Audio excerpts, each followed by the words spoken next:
brought his club back after a slow start that included an 0-8-1 beginning. Still behind the bench in his second season for Fort Wayne. And Rick Dudley on the Detroit bench alongside Steve Strunk for the second consecutive night. He dons the headsets, and apparently they're waiting for a goal judge at one end of the ice. It was in behind the Fort Wayne net, and if the last game between these two clubs here was any indication, there'd better be someone down there. Vipers win the draw at center ice. Andrew Zach drops it back for Woolley. We're underway. Ahead for Lonnie Loach on left wing, who drives it hard into the Fort Wayne zone. Off the carom, Daniel Schenk got to it first. Igor Malikin knocked it away. It came right to the side of the net, and Ian Boyce spins it around the wall. Held in by Andrew Zach at the right point, sends it back up the boards. To the corner, Lonnie Loach overskates it. Back comes Malikin, and here come the Komets to center. Malikin throws it into the Detroit zone. Ratushny runs it down after Malikin got overrun, then coughs the puck up, and Schenk able to deflect it back out to center ice. Vipers go for a change as they dump it into the Fort Wayne zone. Komets will get one as well as Ian Boyce stays back in his own zone and assists around the boards. Ratushny unable to run it down. Sandy Smith kept it in. Siplikov comes to center. Vladimir Siplikov into the Detroit zone. Fakes the shot, goes wide, let it go. Pad save Knickel, and then it's kicked just wide of the mark as he swatted it out of midair with his stick. Cleared ahead on the near wing by Tiley. It gets to center. Sandy Smith could not run it down, and it's golfed right back in by Steve Bancroft. To the corner, Tiley tries to sweep it up the boards. Bancroft holds it in, throws it towards the net. Save made by Knickel. Put the rebound right in the slot, and now it comes back to him, and he covers up before Max Mittendorf could get to it. He and Darren Smith were lurking in the slot. A couple of anxious moments around Rick Knickel early in this hockey game. Made a fine save on the first shot, tried to bat it out of the way, and he batted it right into the players coming on him. Siplikov had a pretty good bid. The rebound got away, he whacks at it, and I think it went off the buttocks of Gordy Hines. It just went wide. Igor Malikin, who was hit hard along the boards as he brought it into the Detroit zone, being escorted off the ice by Joe Kroenke. He got nailed right in the mush. Andrzak caught him with his head down, and just as he popped his head back up, he ran into a face full of Greg Andrzak. Face-off will be in the circle to the right of Rick Knickel. Mark Hardy goes to get it in the corner and plays it up the boards away to center. Here's Malgunas into the Fort Wayne zone with a drive, and he hit the outside of the post. Back it comes up the boards. Buchanan tries to chip it ahead. Knocked down at the line and kept in by Jay Mazer. Behind the net, unable to stop it is O'Neill, and out of the corner, flying in is Darryl Williams. Darren Smith in the corner, knocked down by Mazer. Mazer battles for it along the far board. Smith goes back to get his stick. Darryl Williams gets the puck, and a hand pass will be called on the Vipers. Face-off will come back outside the Fort Wayne blue line as a result. Kevin Malgunas keeps getting chances, Darryl. That's what I was going to say. The last couple of games, he's had some glorious opportunities to score his first goal as a Viper, and he comes barreling down that wing. He's got good speed, big guy, has one of those heavy shots, and he just leans into this one and ripped it off the outside of that post. You can see O'Neill was well out of his crease, had the angle pretty good. That's probably about all that was left in behind him was that pipe. Face-off in the neutral zone, won by the Vipers, and Gordy Hines sends it around the boards in after it is Sandy Smith on the near side. He got to it. Behind the net, Ratushny plays it away, and up the boards on the far side. Ratushny got bumped hard, but Rob Doyle able to clear to center. Circling with it there, the captain Al Conroy back into the Fort Wayne zone, goes wide on right wing, cuts to the side of the net, one-handed it right on net, kicked away with a stick save by O'Neill. Conroy coming off the far boards, tried to feed it in front, that's broken up, and big Steve Fletcher to center, and he rifles it off of Brad Tiley. Tiley slow to get up, but he does get up. Hines behind the net sends it around the boards for Mark Major. Major's pass broken up at the line, stepping up is Doyle. Now he moves it over. Fletcher with a high wrist shot, went over top of everything. Held in at the line by Ratushny. Now brought back to center by Major. At the line for Sandy Smith, upended as he tried to cut around the check, lost the puck. And back into the Detroit zone, Ratushny, but he quickly lost it as Loach plays it away for Woolley. Long rink-wide pass to center, finds Greg Andrzak. Into the Fort Wayne zone with a drop pass for Schenk, off the boards to Loach. Loach tried to chip it over to Woolley. That's broken up, and back comes Ian Boyce. Boyce at center ice into the Detroit zone. Wants to drop it for Siplikov. He walks right in, and he fanned the shot. kicked away by Knickel as it made its way to the goal mouth. Savaglia goes back to get it and just chips it out of harm's way to center. A slow rolling puck that coming back to get it is Grant Richardson. Richardson back with Braddock. Hammer in his own zone brings it to center. Now ahead for Hammer into the Detroit zone. Hammer working on Andrzak to the corner. Andrzak takes it away. Greg goes to the far side, pushes it ahead. Malgunas backhands it to center. Waiting there, Richardson will drive it right back in as the mates touch up. Knickel stops it behind the net for Greg Andrzak. Up the middle and now to the left wing. Andrzak's pass sent back by Williams. Missed Mark Hardy. Hardy goes back to get it. The Viper player assistant coach shovels it ahead at center. That's picked off. And now Hammer moves it to the neutral zone, and coming right back with it is Buchanan. His pass intended up the far wing for Major is broken up, and back comes Willett with a shot that's gloved by Knickel, and he will hold on. 16:11 to go in the first, no score on the Viper Hockey Network.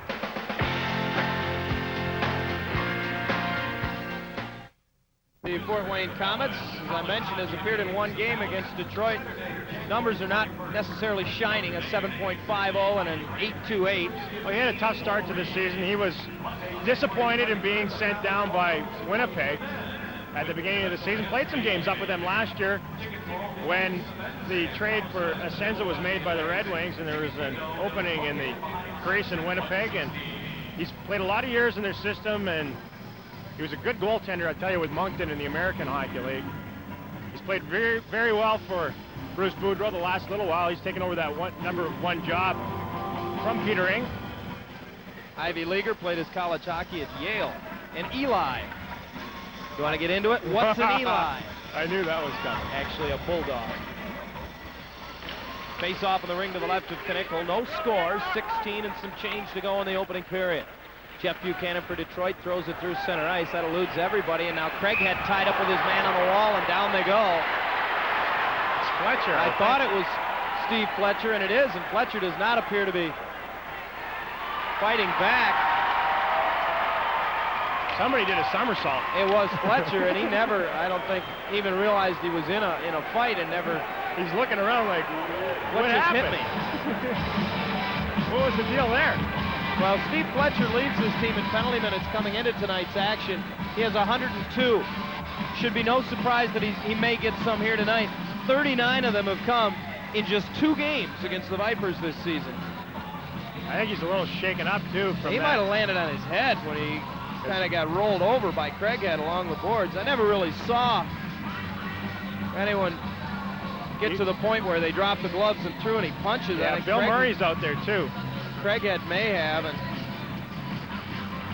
Fletcher is lucid in so much that he's talking to the people around him. It's just the question is, yeah, you know, whenever you see both trainers come scurrying out onto the pond, boy, you know that it's probably something serious. And well, I think Murray may be here right now because Malikin went off earlier in the period with Joe Franke. Yeah, good point. So the equipment manager, Galen Head, is the only. And that is Galen Head of Fort Wayne that is out there attending to Fletcher, and I think you don't miss a trick, do you? Bill Murray realized that and came over the boards, and they're taking a look at the back of his melon. Yeah, it's just the tail end of it, but Fletcher never acted as if he realized he was in a scuffle. He was in one of those positions where, I mean, if one arm's underneath him, one's out. He was a hurting puppy at this time, and it was behind the play. It was in the neutral zone, and the puck was down on the other end, and it was one of those situations where even I just looked back and just caught Fletcher's heels up about 6 feet in the air, and then he came landing down on his back. Yeah, had this been wrestling, that might have been a 2-point takedown. Coming up later in the month on the 22nd, the Indianapolis Ice will be at the Palace, and it's Detroit Newspapers Family Night. 4 tickets to the game. Now, Fletcher is going off very gingerly with Galen Head. I think you're right, though, John. I think as his momentum carried him over top, he whacked his head, and even with the helmet on, you hit your head with that kind of force on the ice. And I'm sure he's probably got a mild concussion or something along that line. He's not well right now. Fort Wayne bench not only minus a couple of players right now, but also minus their training staff. Well, they gave Fletcher 5 minutes for fighting, but I got to say that's probably the least active fight you'll ever see from Steve Fletcher. Craighead gets the same thing, so no power play will result for either team. Walters into the Detroit zone as his stick hooked away, and a good defensive play by Mark Major as he was coming down the slot, but the Vipers failed to clear. Rob Doyle keeps it in. Shot from the far wing, flutters wide through the crease, held in at the line by Hammer. Threw it down low to the corner. Mittendorf on Sandy Smith as it came back up the boards, but Smitty able to clear. Back to get it, Guy Dupuis into his own zone for Fort Wayne. Pass at the Detroit line, broken up by Tyler. Savaglia turns with it, gets center ice now, throws it in. Fort Wayne had about 12 men on the ice at once as Savaglia came in front of the bench, somehow got through all the traffic. Shank keeps it in the zone. Loach in the corner, tried to give it back pass. He overlet him a little bit and is now iced by Radek Hammer off the backhand. Andrzak races after it, uses that speed of his to get there and touches up. Right now with this lineup with Andrzak and Woolley on the blue line with Shank, Savaglia, and Loach up front, kind of reminds me of when the Russians, remember they used to play with the 5-man units? The Russian national teams in that?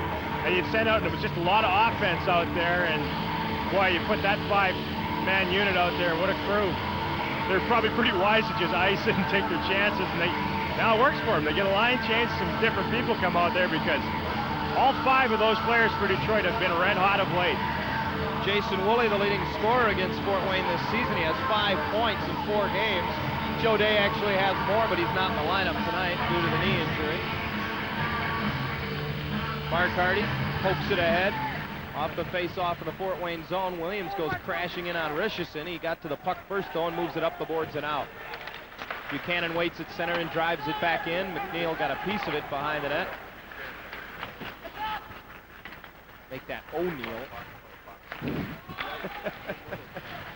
Puck sent back into the Detroit zone. Knickel plays it behind the net and moves it back up the boards. Buchanan gets to it. You hungry? You thinking hamburgers or something, or what? Malgunas deflects it into the zone. Mazur trails. Takes it behind the Fort Wayne net. Comes out in front to Hardy, and his shot didn't get anything on it. In fact, he broke his stick. Williams keeps it alive in the corner, sends it behind the net. Paul Willett there to get it for Fort Wayne. The team's assist leader moves it around the boards. Chibarev couldn't get to it. Buchanan kept it in. Bancroft moves it up the board, still not out. Stepping up, Woolley kept it in the zone to the corner for Loach. He cycles away from one check, now moves it behind the net. Shank tried to move it in front, it deflected in front, but nobody was there, and back to center. Chibarev for Fort Wayne. Carries into the Detroit zone, but offside is Kelly Hurd on his left wing, and pretty good example of Igor Chibarev's skills as he walked in and undressed Woolley right at the blue line for a second, but they were offside. Chibarev, of course, who split last year with Hartford and Springfield and then had all kinds of contract disputes and what have you, declared himself a free agent, signed himself with Fort Wayne, and there's some question still whether he will end up being, or what he will end up being, should they go back playing again in the National Hockey League. He's got great skills, and he can do it at high speeds. Both he and Siplikov can be dynamite, especially when they're on the ice together. No score, 13:35 to go in the first. Detroit and Fort Wayne, glad to have you with us. Shank moves it ahead for Savaglia. Loach jumps up, or check it, Woolley jumps up, joins the play, is backhander, score! Jason Woolley, who scores more goals when he's on the ice than when he stays on his blades, and the Vipers lead 1-0. Every time you see a Jason Woolley goal, whenever he's celebrating, he's usually sitting down also. Or picking himself up off the ice. Rarely does he just score standing up. Against Savaglia. Finds Woolley cutting in. A nice job by him to get it up from the skates on the stick, and then he just swipes it towards the net. And O'Neill, I think it went 5-hole on him and just crept over that blue line, but a pretty individual effort by number 7.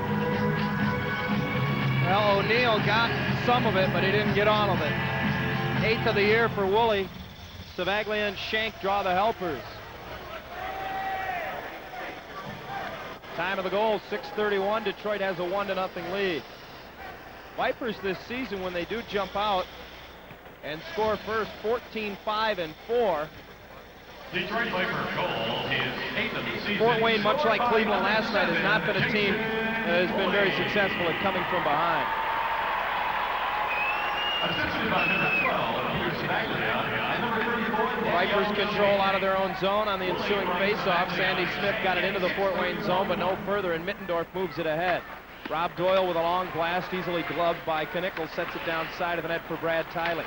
Tiley's pass ahead for Conroy. He gets it out of the zone. Sandy Smith comes and gets it. Crisscrosses in the zone with Major, throws it in on net, and that'll be an offside as Major was pushed across the line. Detroit has jumped out to the early lead. Just over 7 minutes into it on the Viper Hockey Network.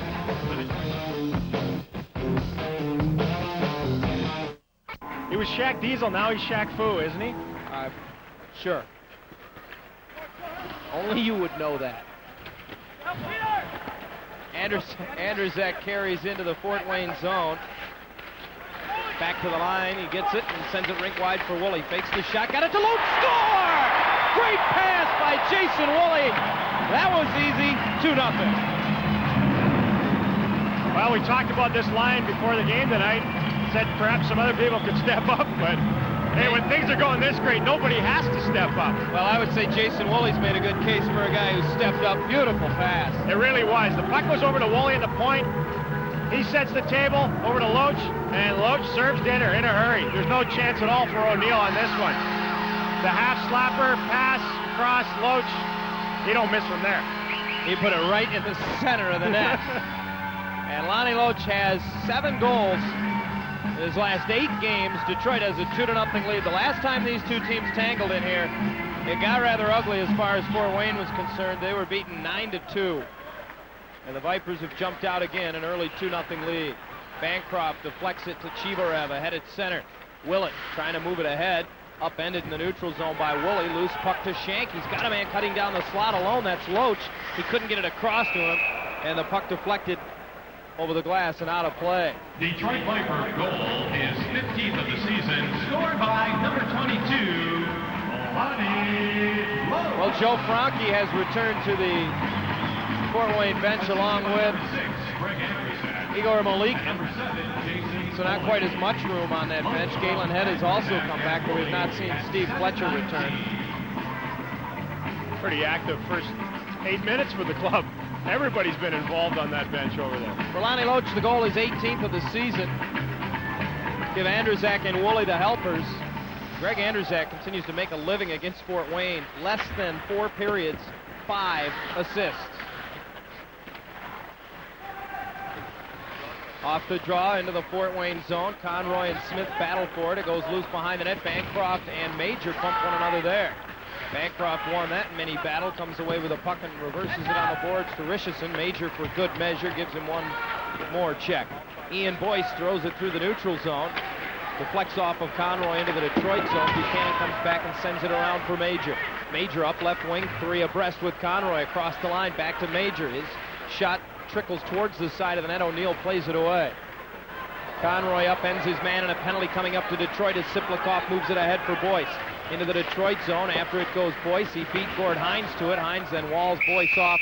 The Vipers will touch up, and Fort Wayne will have the advent of the first power play chance of the game. Al Conroy will go for tripping or hooking. Hooking is the call, says Brad Watson. Time of the penalty, 8:34. Behind the net, he just got the stick.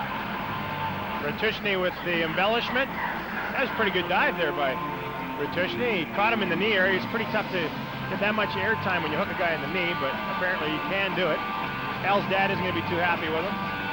Vipers are 2-0 since Al's dad arrived in town. That's right, too. May have to get him a room and keep him around.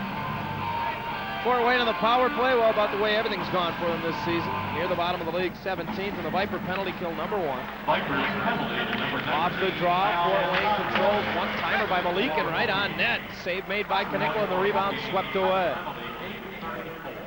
O'Neill will handle it for Rob Doyle behind the Fort Wayne net. Not quite 9 minutes into it, 2-0 Detroit. Doyle drives it into the Detroit zone. Knickel got a piece of it, but not all of it, to the corner. Spun around was Mark Hardy. He stays with it. Now back to the line. Doyle will keep it in. High up the glass and over the glass. That's out of play. Ladies and gentlemen, Rob Doyle, who started the season back on the blue line for the Fort Wayne Komets, after playing a couple of years in Europe, found that it was a little more difficult playing the deep position back over here. It's a big adjustment when you've been playing on that pond over there, and you're not racked up against the wall in a hurry. It's a bigger rink. You have a lot more time to do things. Since then, they've moved him up on the wing, but on the power play, they move him back in the point because he's got great skills, good hands, very good passer. Started his pro career in Flint, just down the road.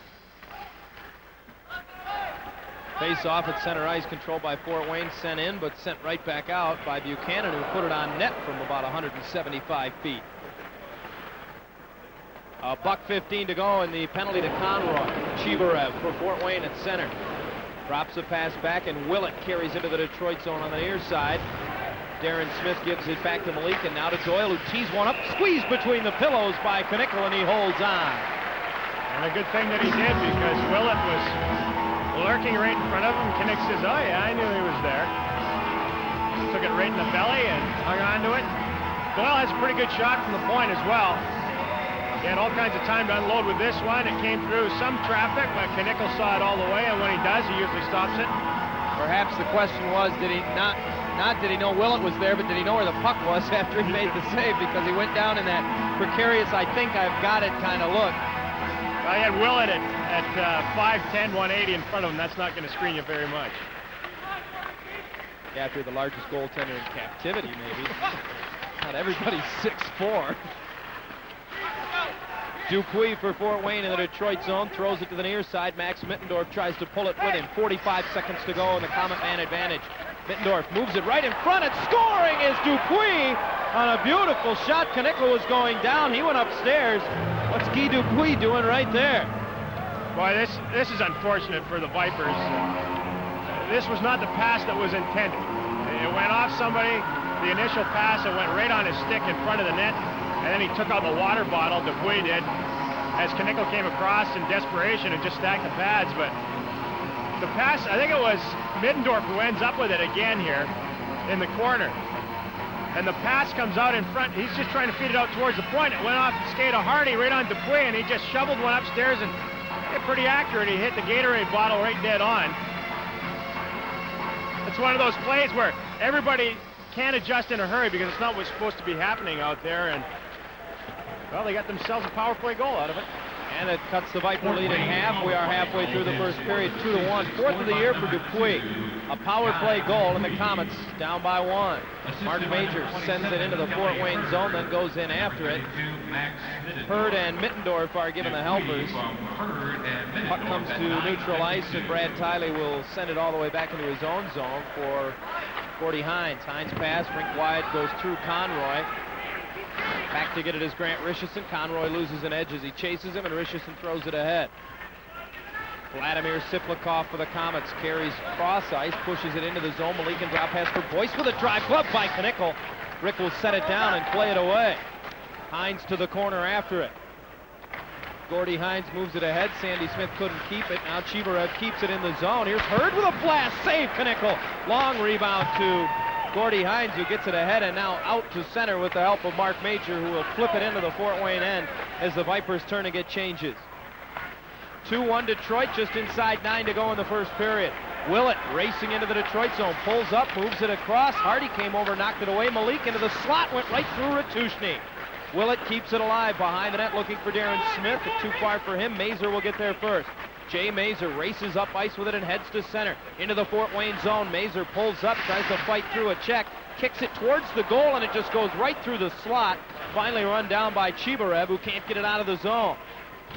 Malgunas stays with him, checking it was Williams. Now Mazer with it, circling the Fort Wayne net, had Malgunas in front. Malgunas comes and gets it behind the net. He's pinned there, and now O'Neill will pull it to the side of his net and cover. 8:21 to go in the first. 2-1 Detroit on the Viper Hockey Network. Now, Woolley moves to the slot, let a wrist shot go. That was blocked off of Darren Smith all the way back into the Detroit end. Knickel directs traffic as he steers it back to Woolley, who comes to get it. Andrzak back with him, and he'll get the pass from his defensive partner. Pushed ahead now for Daniel Shank along the near wall at neutral ice. Ahead for Woolley, who steers it into the Fort Wayne zone. Richardson says, I got it, and goes and gets it. His clearing pass right to the goal mouth as Loach blocked it. Bancroft covered up. Siplikov had to go off his skates, still in the Fort Wayne zone. A little confusion as you hear O'Neill telling Siplikov he's got time. So he'll leave it for Richardson. Richardson comes to the near side of the net, now in front of his own goal, finds Ian Boyce up left wing. Boyce unable to get through Lonnie Loach, and a penalty coming up behind the plate of Fort Wayne. I believe Steve Bancroft. Well, Bancroft had a hold of Got tied up with Savaglia, and I think he drew Savaglia into a retaliation. That was what they were trying to set on their breakout, was just to take the centerman out near the blue line. And Bancroft just had a grip on him, and Savaglia was trying to get away, and he was hammering away on him. And then Shank came over to try to save his buddy and rip him free. This will probably be a wash, I would think. Well, Shank is right there. Right at the top of the slot. Savaglia is chopping away, trying to get away. He's got him hooked right in the... Yeah, right there. And over came Shank to give him a hand, and you can understand why Pete Savaglia was hammering away on Bancroft there. Somebody was hooking you and shoving a stick in that area on you. Not quite like a massage. It'll be a pair of minors, Bancroft and Savaglia, at 12:27. And 4-on-4 hockey for the first time in the game. Talking to Bruce Boudreau before tonight's hockey game, he's talking about the schedule that the Fort Wayne Komets have the next little while. Boy, they are playing some of the upper echelon teams in the International Hockey League the next little while. Peoria, I think they have them 3 or 4 times. Kalamazoo, Detroit, Milwaukee. Tomorrow, Cincinnati, as they make up that iced-out game in the Gardens from last night. So 4-on-4. They both were called for high sticking where Bancroft for the hook and Savaglia for the high stick, and then Ratushny almost gave Al Conroy a belated Christmas gift in front of his own net. Conroy stays with it now along the near wall, and the Vipers control back to Tiley. Tiley gives it nicely back to Conroy. Conroy trying to pirouette away from 2 different Comet players, and he can't do it. Back to center comes Willett. Willett into the Detroit zone with a drop pass on the near wing for Siplikov. Tries to turn the corner on Tiley, who just takes him to the backboards. Siplikov turns the corner, walks in front, tried to stuff it. Knickel made the save. The rebound came to the near side. Over comes Conroy. He and Hines all tied up behind their own net, and Siplikov digs the puck out. Vladimir Siplikov looking for Malik, and now walks right to the goal mouth to the backhand. Save Knickel with a great glove grab. Wow. That was something.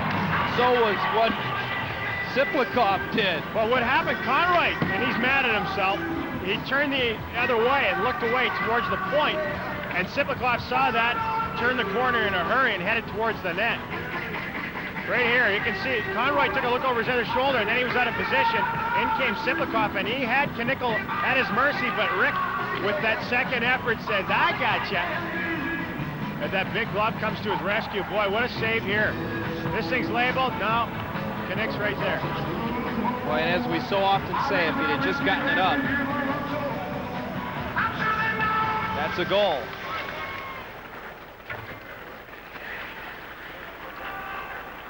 Vipers move it to center off the face-off. It goes through everybody. They wave the icing, and Dupuis and Smith go racing after it. Dupuis beat him to it and pushes it around the boards on the backhand, knocked down by Buchanan, who's in deep. Jeff Buchanan turns away from one check, wants to move it in front, now just throws it back behind the net. Sandy Smith goes in, kicks it right to the slot, but Chibarev is there. And again, he moves it ahead. Mazer got a piece of him. He pulled him down, but he got back up.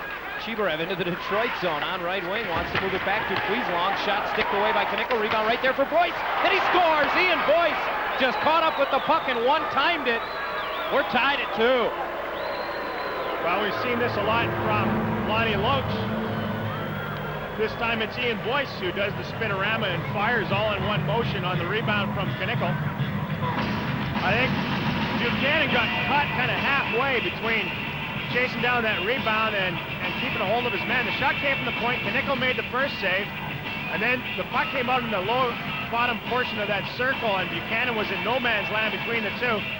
And when you're this close and you get this much wood on it, it's pretty tough for a netminder. I think it beat him through the 5-hole. 11th of the season for Ian Boyce. And give Fort Wayne credit. Didn't look good early. They were down 2-0 very quickly, and they have fought back. Just under 6 to go. Time of the goal, 14 minutes.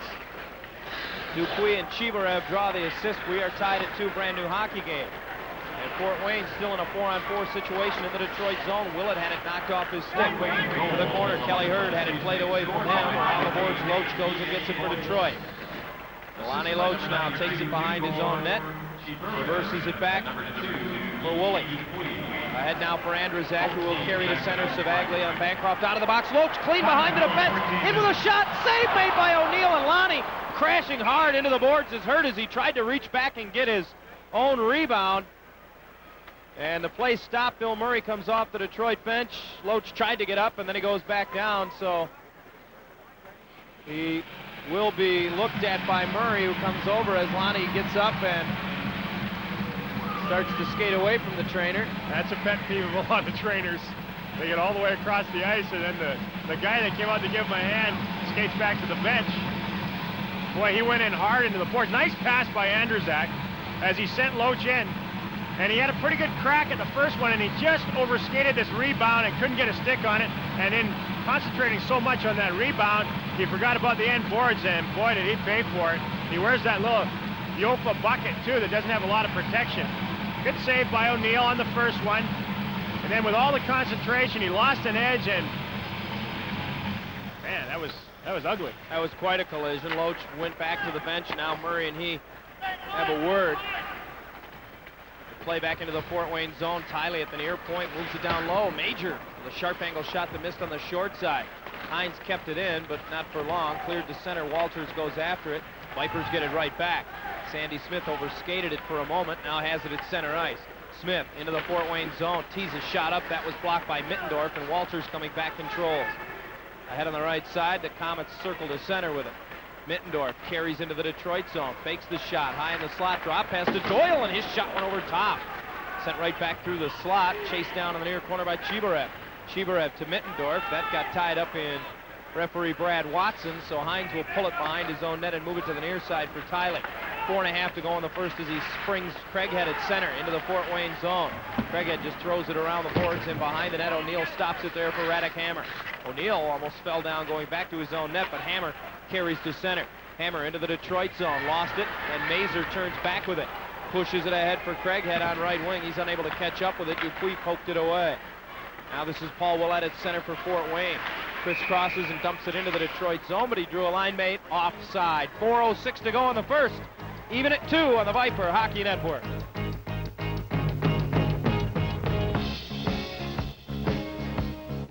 I think a much better crowd on hand, although last night, despite the weather, another outstanding crowd at the Palace.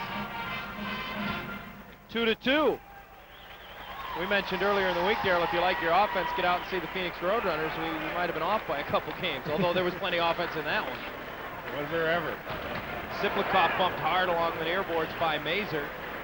Back comes Buchanan and chips it ahead at center off the stick of Malgunas into the Fort Wayne zone. Mazur gives chase. It's cleared away back to the Detroit line. Hardy in his own zone, rink wide now for Buchanan. Throws it ahead at center. Malgunas got a piece of it. Nice bit of hand-eye there, but turning with it. The Komets bring it back to center. Siplikov and Boyce. Boyce gets the feed back from Siplikov, but it just eluded it. In behind the Detroit net, it's sent away by Mazur, and around the boards, Hammer will chase back into the Fort Wayne zone. Malgunas in on the forecheck, played away and tipped ahead by Boyce at center. Loose puck at center, and Savaglia gets to it. Across the line, Savaglia and Williams is ruled a step ahead of the play. That is offside. Peter Savaglia with another assist tonight leads the team coming into tonight's action in helpers, now with 28 on the season with his assist. Boy, if I ever come back in a second life as a goal scorer, I want to play with Pete Savaglia. You're going to get the puck. That's a guarantee.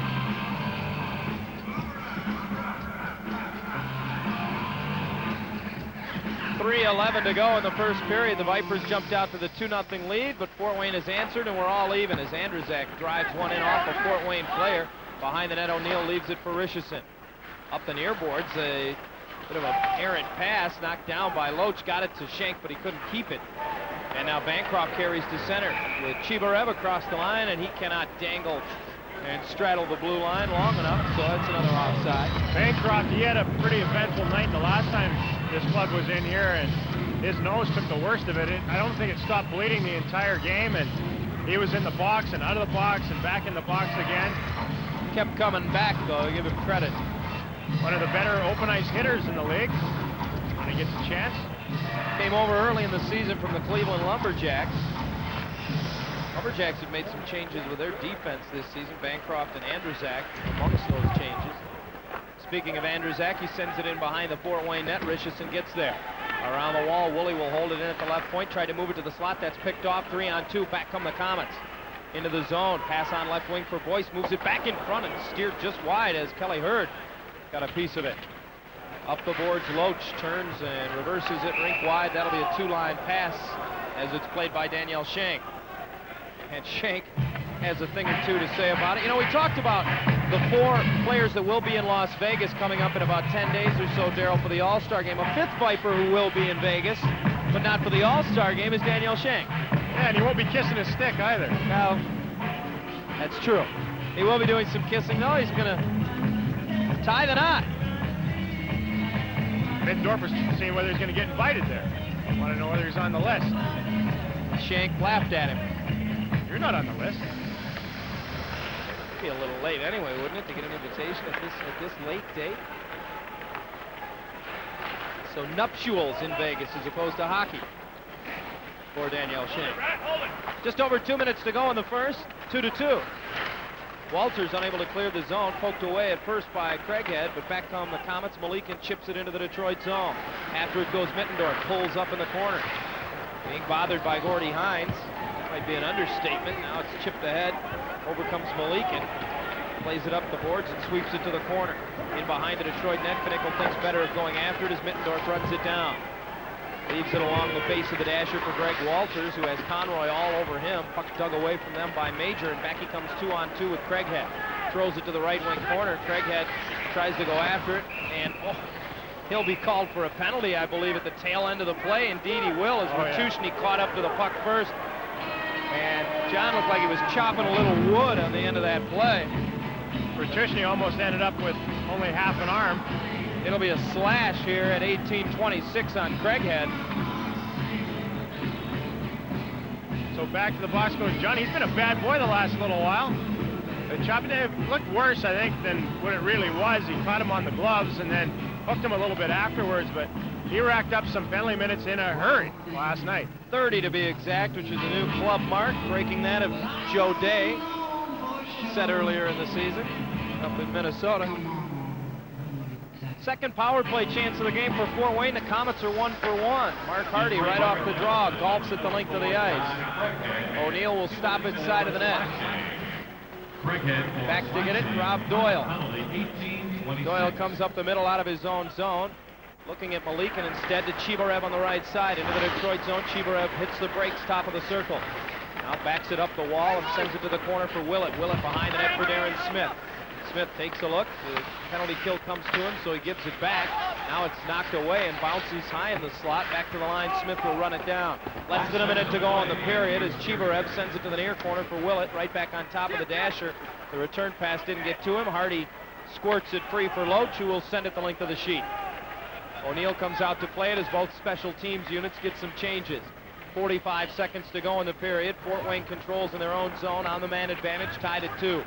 Just over a minute to go in the power play as Mittendorf lumbers to center into the Detroit zone. Cuts to the slot and now brings it to the left wing board.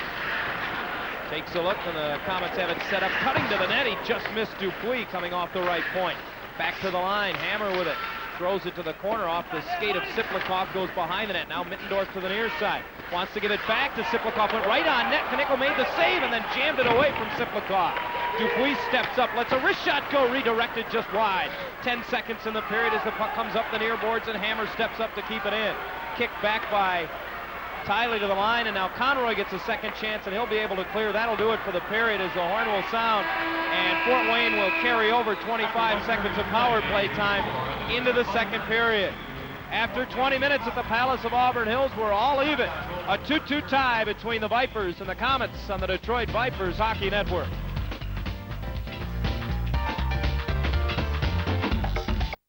When we come in here, mister. You know, whenever a guy's got his back completely to the player and he doesn't realize he's coming in, they're fine. But he was kind of half cockeyed, and for falling down and not holding himself up, Jay Mazur gets 2. Third power play of the game for Fort Wayne. They are 1 of 2 thus far. Boarding is the call. And the Viper penalty kill right back out there.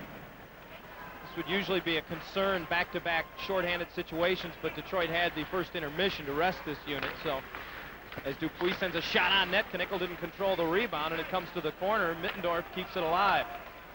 Back to Dupuis, moves in, tees one up wide to the short side, rebound up the far side, held in by Radek Hammer. To the corner for big Max Mittendorf. Try to move it back out to the point to Hammer as Kelly Hurd kicks it up the boards, and Loach jams it ahead, but still not out. Dupuis keeps it in and moves in towards the Detroit net. Let a wrist shot go, blocker save for Knickel, and the rebound came to the near side. Siplikoff just couldn't set it down. Now sends it back out, and Mittendorf runs it down. Mittendorf throws it down low. Hurd circling out of the corner, sent it side of the net for Hammer. That deflected away. Radek Hammer without his helmet behind the net, gave it to Mittendorf. Mittendorf comes out of the right wing corner, sends it back to the line. Dupuis with a wrist shot that got through traffic and went wide.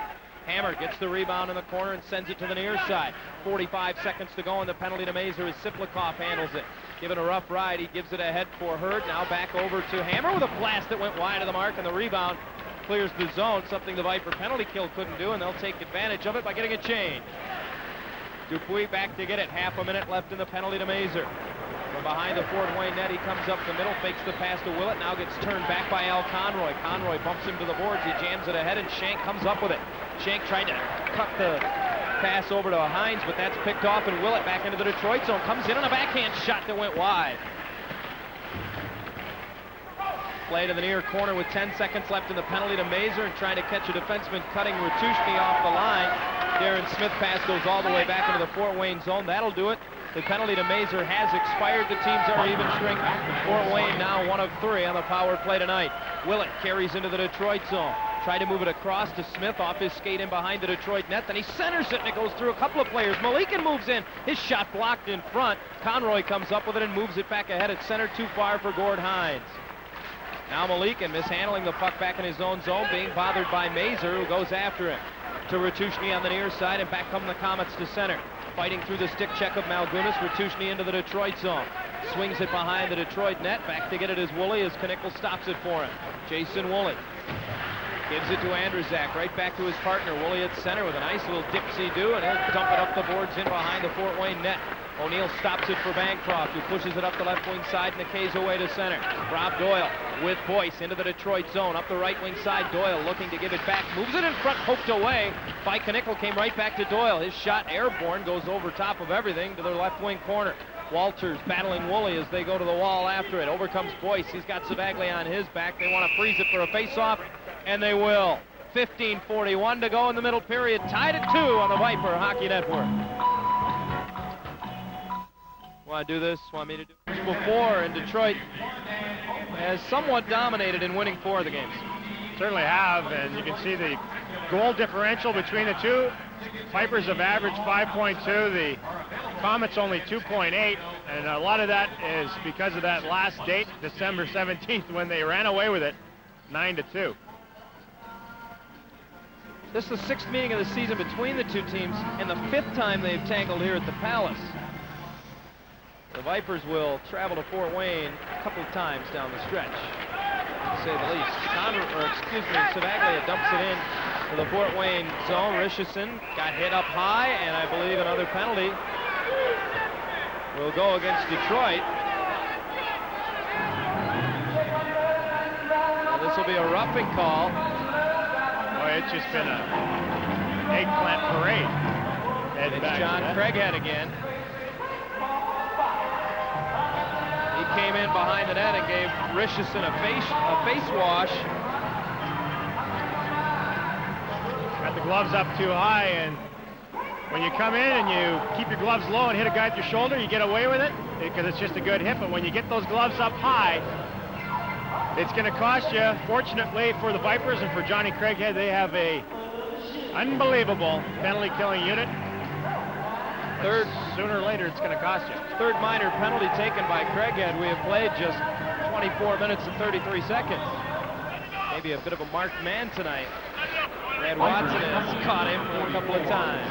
4th power play of the game for Fort Wayne. They're 1 of 3, but the 3rd power play of the period. Fort Wayne began the period with less than half a minute to go in a power play, and this is their 2nd since then. You have to worry about fatigue with this penalty killing unit, but look at Savaglia. He just carries it back to center and now rags it back to Buchanan. Ahead for Loach, who deflects it up the boards and slowly back into the Fort Wayne zone. Komets scored on their first power play chance. Since then, the Vipers have stopped them on their next two. Mittendorf into the Detroit zone. Had Hurd with him, now backhands it in behind the Detroit net. Comes around the boards. In flying was Danielle Shank. Rob Doyle steps up and keeps it in the zone, and now Siplikov has it. Back to the line for Doyle. His shot in front of Mittendorf just failed to redirect it as he was cutting in front of the Detroit net. Now Malikin tried to jam it ahead. Conroy does a nice job to block it. However, he can't get it out from underneath him. He wanted to glove that thing the length of the ice. Pretty good presence of mind by Conroy. Whipped that thing behind his back to try to get it out. He knew it was underneath him. It squirted out over the blue line for a second and got caught up underneath everybody. He seems to be favoring a leg or something. Nice little toss in behind, but Malikin kicked it back underneath him, and we wonder if Malikin maybe didn't kick Al as well. Looks like a little Charlie horse as he went back to the bench. Either that or as he went falling down, stretched something in a direction it's not supposed to go. Face-off from outside the Detroit blue line. Still 50 seconds remain in the Fort Wayne power play. Dupuis throws it behind the net. It comes loose to the near side. Gordy Hines gets it up the glass into the near side. Loach was bumped hard, but he cleared. Back comes Dupuis to handle it. He has the Fort Wayne power play goal. His pass right on the tape for Brad Tiley, who waits until he has to, and then ices it as Willett forced him. Conroy comes right back over the boards for Detroit as Savaglia heads to the bench. Loach will be replaced by Shank as well.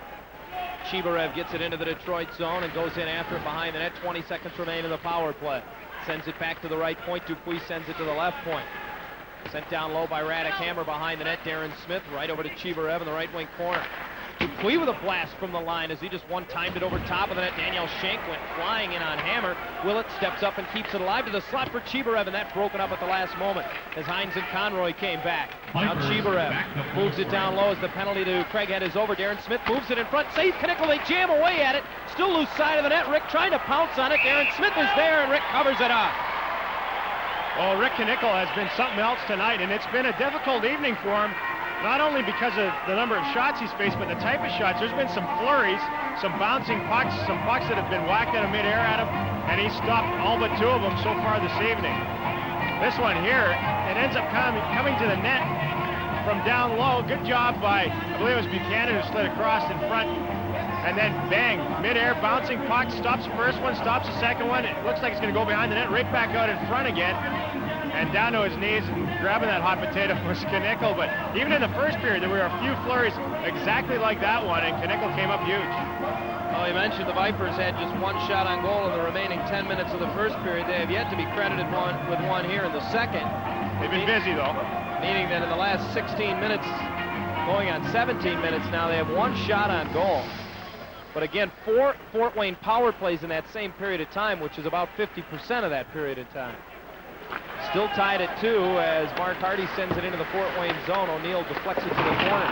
Mazer got a bump behind the net, but sent it around the boards. Hardy waits along the boards, sent one in front, redirected right on, saved by O'Neill. The rebound between the circles. I think it was Malgunas who got his stick on it. Long shot right on. They still jam away at it as that time getting it on net was Buchanan from the right point. Now Malgunas trying to dig it out. Mittendorf pokes it away from him, and back come the K's to center. Quickly, Detroit answers the bell as they throw a couple shots on net, dumped into the zone. Knickel plays it back up the boards for Mazer. Mazer pinned to the wall on the near side, can't get it out, comes back to him. Hardy in the corner, swings it around to the far side. Malgunas with a bouncing puck that won't come out. Ratushny held it in at the line, knocked off his stick by Malgunas, and then poked out to center by Darryl Williams. Over comes Mazer to collect it and move up the boards. He's got Shank across the line with a blast, and he scores! Danielle Shank!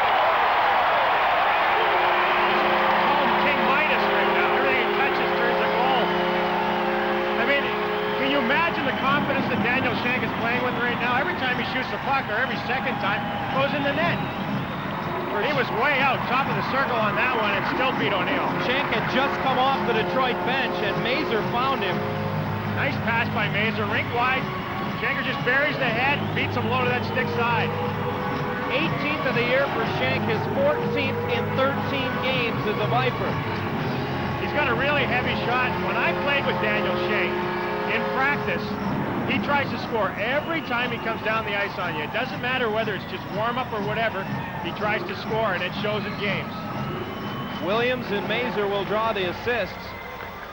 I thought an interesting thing said by Jay Mazur between periods when we talked to him. He said, there's no pressure on the other lines to score when guys like Shank and Loach are scoring as much as they are. And now Mazur, in the middle of a line change, picks up an assist because of Shank's scoring ability. The Vipers have the lead back at 3-2. Andrzak with the puck back in the Detroit zone. Rink wide for Jason Woollett. Ahead for Lonnie Loach. Loach, rink wide, intended for Shank, a little too far. Malikan off the boards, but right onto the stick of Savaglia. Savaglia up the right wing side. Wants to find somebody, now spins away. It's Loach on the far boards, trying to move it in front. That deflected, and O'Neill comes out to play it away from Shank. Up the boards to the line, held in by Andrzak. He sweeps it up the boards. It bounces out to Siplikov, who gets it to center. Andrzak moves it ahead now for Woolley, who will bring it back into the zone.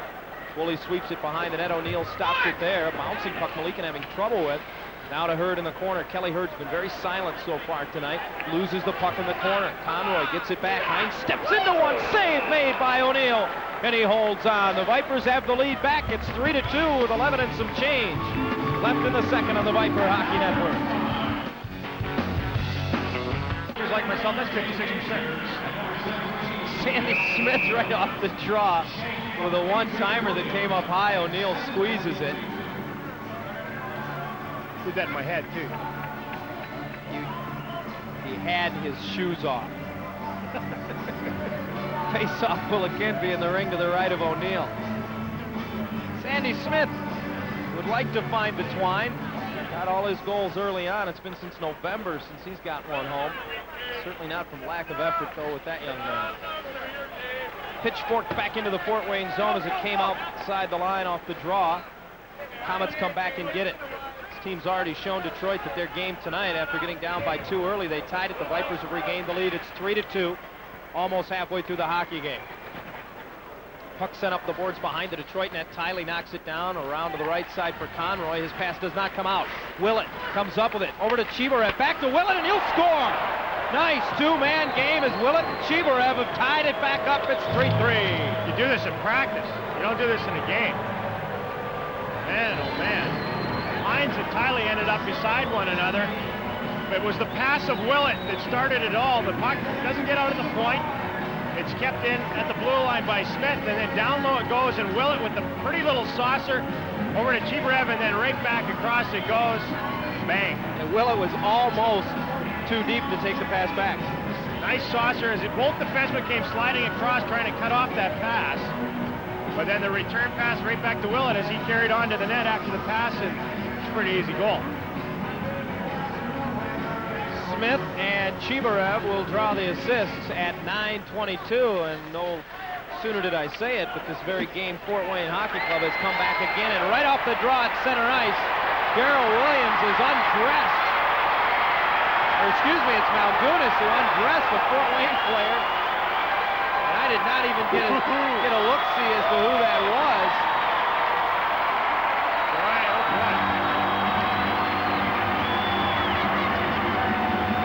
Bit of a wake-up call being sent there. Malgunas, who has not been shy. That was great, too, because it was right at center ice. It was like a title fight. Right in the circle at center.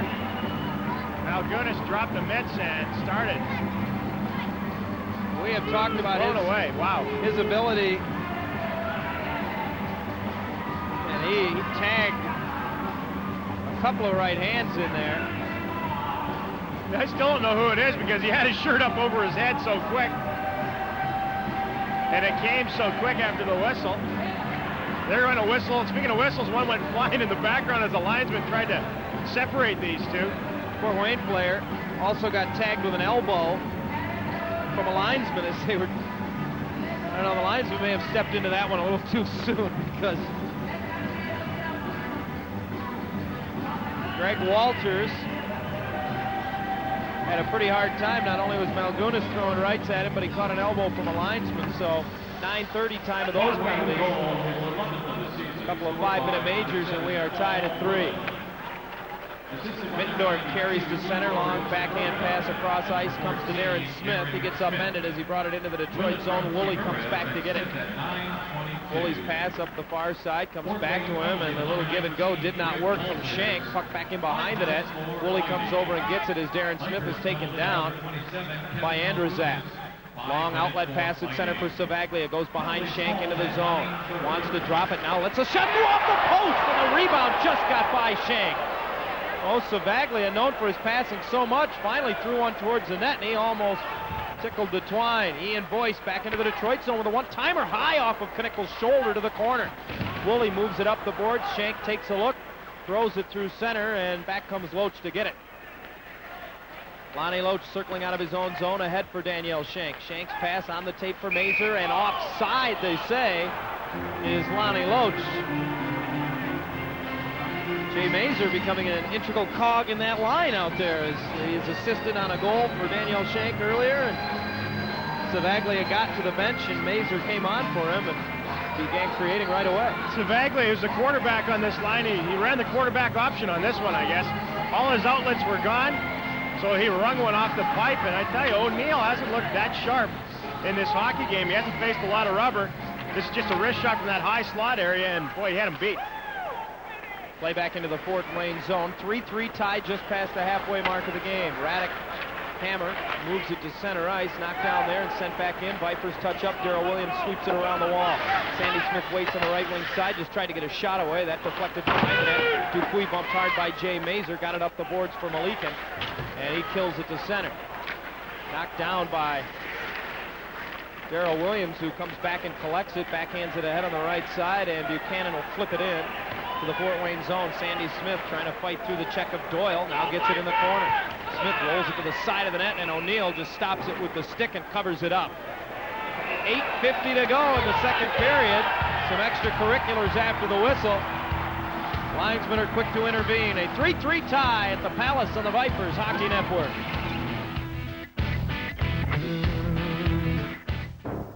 Rick Dudley has seen his club jump out to two different leads in this one. However, they have been unable to hold him as Bruce Boudreau's troops keep coming back. A good road hockey club, as we alluded to earlier, and really should be no surprise. 7-6-1 on the road. They just got off to that awful start at home. Had a lot of home games, and they weren't winning them. And I guess of late, they've been hearing about it from the faithful down in Fort Wayne. Well, they have as many wins on the road as they have at home. Problem is they played 22 home games and only 14 on the road. It's really just about played catch with Normie Foster, the backup goaltender tonight for the Detroit Vipers, as he shoveled one into the Viper bench. An old Spartan connection there. Yeah, there you go. Normie still wears the Spartan watch that he got, I think, as a 4-year man there. I see him around all the college games all the time whenever Michigan State's involved. Foster returned to the team when David Goverdi was loaned to Phoenix 2 days ago. He appeared in 2 games while in a reconditioning stint, if you will, with the Detroit Falcons of the Colonial League. He was 1-1 and had a 2.02 goals against average. Recorded a shutout in his one victory down there. Back comes Brad Tiley into the Detroit zone to get to the puck behind his own net. Watched by Ian Boyce. Tiley goes up the glass and out, past everyone. This will be an icing call as Radek Hammer will get there first and touch up behind the Fort Wayne net.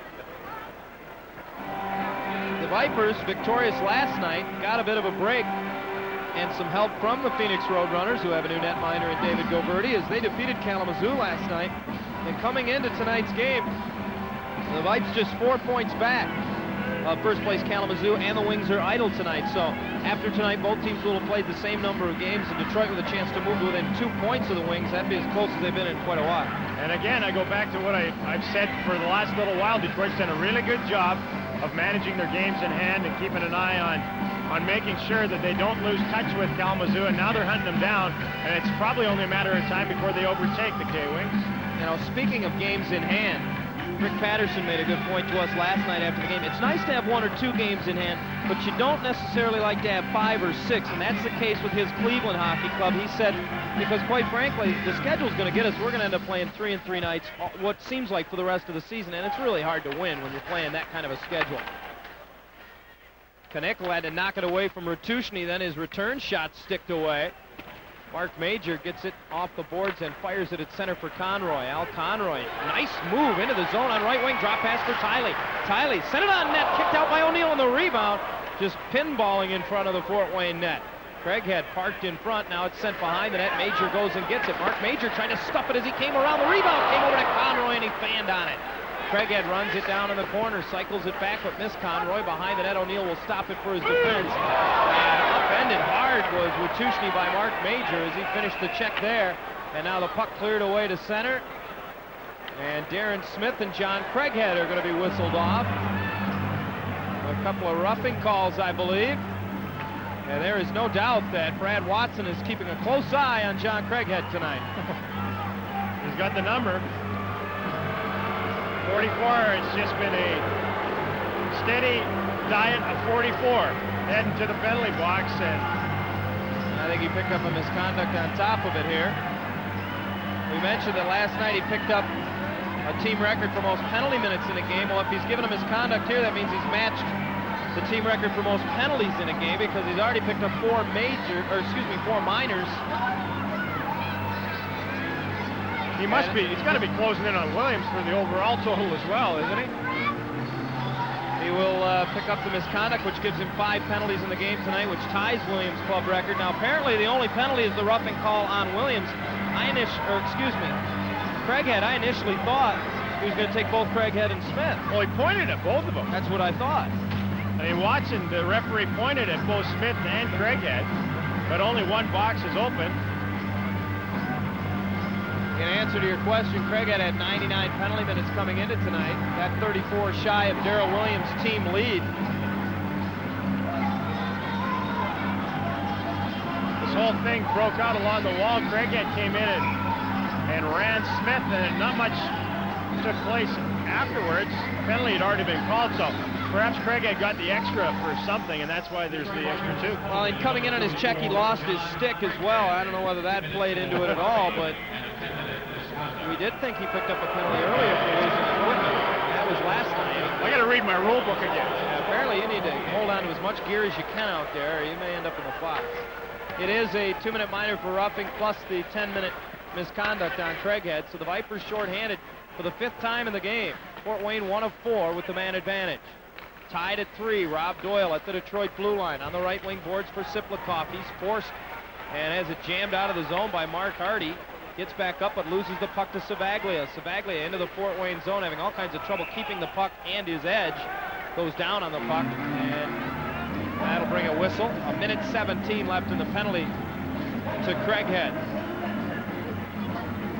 They say it's how you finish and not how you start, Darrell, but the start of the Fort Wayne Komets this season has handcuffed them a bit as they still find themselves 4th and last in the Midwest Division. Yeah, it's like a ghost you can't exercise. It's there as much as you battle back and you have a streak where you have some good success. That thing still comes back to haunt you a bit because you still can't get over that 500 heap. Give Boudreau's troops credit, though. They're 14-11-2 since an 0-8-1 start. Kelly Hurd has it poked off his stick as he tries to come right in on the Detroit goal. Buchanan will skate it to center and send it the rest of the way in behind the Fort Wayne net. O'Neill stops it there. 6.5 to go in the second period. Less than a minute left in the penalty to Craighead, being served by Major. At center ice, it's chipped into the Detroit zone. Gordy Hines runs it down, sends it around the boards. Conroy tries to stop it and then does and jams it up the boards. Shank gives chase. Radek Hammer back to get it in the Fort Wayne zone. Shank finishes the check on him. And the puck way behind the net. So O'Neill plays it away for Kelly Hurd. Hurd carries to center, half a minute in the Fort Wayne power play as he brings it across the line. The Komets are ruled offside. Kelly Hurd, you said, has been kind of quiet. The last couple of games in here, he's been pretty quiet. Played his college hockey at Michigan Tech. He was a Red Wing draft back in '88. He's got a great shot when he gets it off. Good, solid two-way player.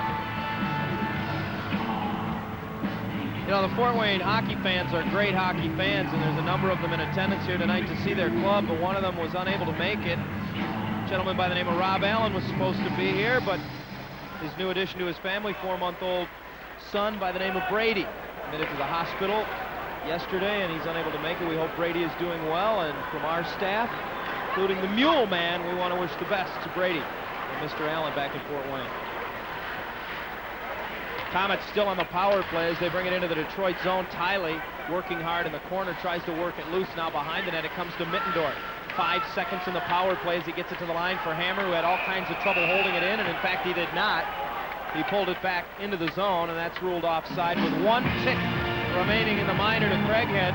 Major serving the roughing penalty will come out as soon as the puck is dropped from outside the Detroit blue line. Braddock Hammer, who didn't start the season with Fort Wayne, came part way in and got good speed on that blue line. Boy, when he rushes the puck, you know it. He and Ratushny both could probably fit into this Viper lineup rather well. Has not put up that great of numbers with them, but he is young, only 20 years of age. Detroit Major comes out of the box as the puck is dropped, sent into the Detroit zone. It comes all the way around out to the neutral zone. Darrell Williams having a little trouble with it, taken away from him by Willett, who plays it back into his own zone for Hammer. Hammer's pass is errant up the left wing side. It'll go the length of the sheet. That's an icing call, and Greg Andrzak is there to touch up. 5:14 remains. A 3-3 tie here in the second period. The Vipers have killed off 4 of 5 Fort Wayne power play chances, and correct me if I'm wrong, Detroit has had 1 power play? 0. They killed off 6 last night as well, and I had a chance to talk to Greg Andrzak after the game last night and asked him what was it like playing against, you know, all the old boys, and I said it was weird. That it was strange. He said at times he felt like he was at the wrong, like going the wrong way in that, because he knew everybody, obviously, from his old team in Cleveland. Vipers have it back at their own blue line off the draw. It's Andrzak and Woolley. Woolley moves it up the boards. Williams unable to get it out of the zone. It bounces back and he sweeps it over to Andrzak. Now he drops it to his defensive partner, and Woolley moves it ahead at center. Williams with a pass to Mazur. He'll dump it into the left wing corner. Out comes O'Neill to play it. Swept it up the boards. Knocked down by Malgunas. Sent it back behind the net.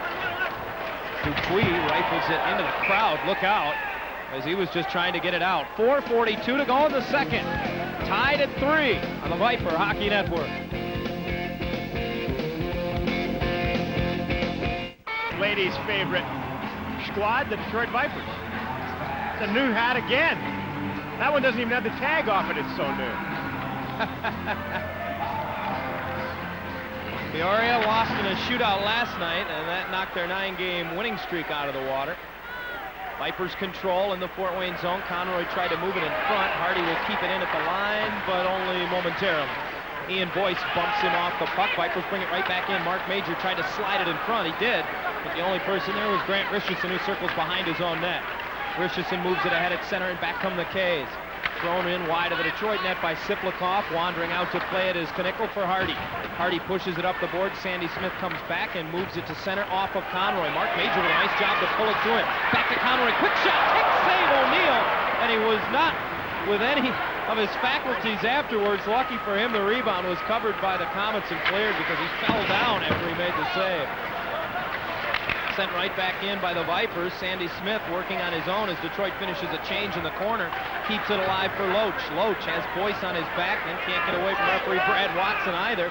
Over to dig it out is Smith again. He's got Ratushny on him, pinning him to the boards. Kick free. Now Savaglia right to the side of the net, being held in a penalty coming up to Fort Wayne, as Savaglia is finally tackled at the side of the net by Malikin, and the Vipers will have their first power play chance of the game here at 16:26 of the second. Malikin will go off. See, if you're patient, it will come. Finally, they get a power play. With 3 minutes and 3.5 minutes left in the second, they're going to actually go on a power play. Good work by Loach and Smith and Savaglia. They all just kept the puck alive, and Smith is just absolutely pigeonholed in the corner, and he kicked that puck free. Guys are right there. Ratushny and Smith saying hi to everyone at home. Up close and personal like. Malikin, who was cut in the first period, back in the game and now in the scorebook. Pretty pass here by Major. Conroy on his off wing had a good whack at it, and it took all the stretching capabilities of O'Neill to keep that one out. First power play of the game for the Vipers. Savaglia on the far wall to Andrzak. His one-timer trickles through off a couple of deflections, but then is cleared away to center after it goes Rob Doyle, but poked away by Andrzak. The Viper power play 14th in the league at just over 17%. Fort Wayne 13th in the league on the penalty kill at 78.5. Right back into the Fort Wayne zone. Behind the net, Loach gives chase, sent up the boards to the left point. Woolley held it in and sent it right back to Loach behind the net. Loach tries to find Savaglia. He finally runs it down and finds Andrzak at the right point. He moves it cross ice to Woolley. Woolley just inside the blue line, fires it across, a little too far for Savaglia, who gets it off the right wing corner boards. Down low for Loach, tried to jam it in front. O'Neill got a piece of it, couldn't get it through to Shank, and with one hand, as Doyle was being taken down, he was able to clear the puck. A minute to go in the penalty to Malikin. Andrzak almost had that one blow up on him as he tried to get it out of his own zone. Got a second chance, and now Conroy to center. Into the Fort Wayne zone, sends it around the boards behind the net. Out comes O'Neill to play it up the boards. Mazer on the far side got it up to Tyler, who stepped up and kicked it in the zone. He gets hit hard by Dupuis, but keeps the puck alive for a moment, only to have it cleared away. Vipers need to touch up as Woolley knocked it down at center. 35 seconds in the power play as Major sends it right back into the zone.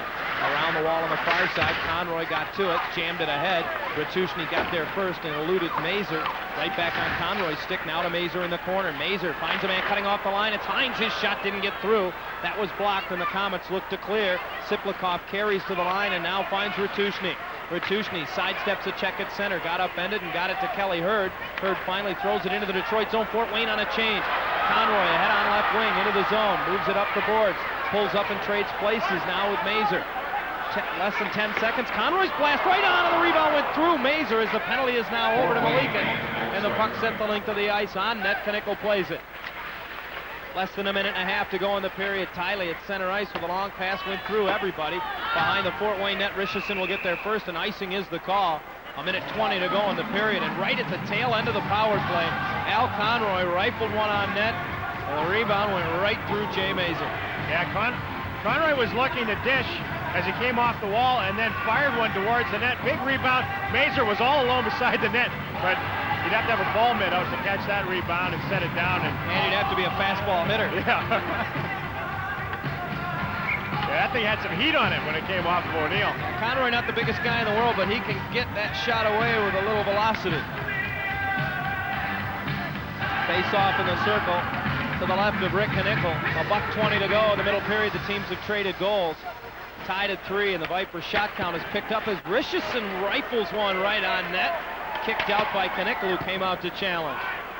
Rebound sent around to Malgunas, who clears to center. The Komets flip it right back in. Weird bounce comes back out to center, and Savaglia turns ahead with it.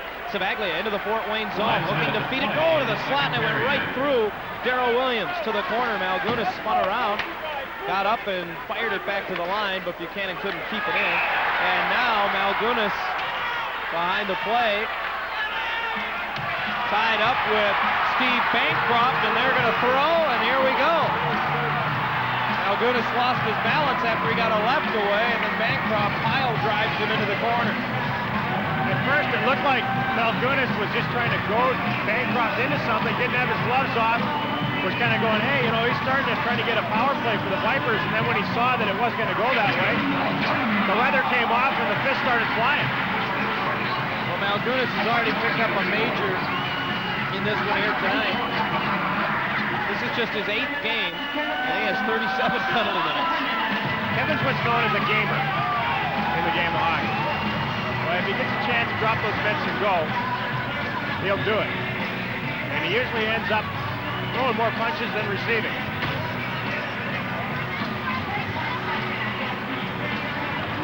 Bancroft already had the mitts off, but when you get that first one in, then you start having to play catch-up, and Malgunas missed with one, got himself spun around, and that pretty much signified the end of that scrap.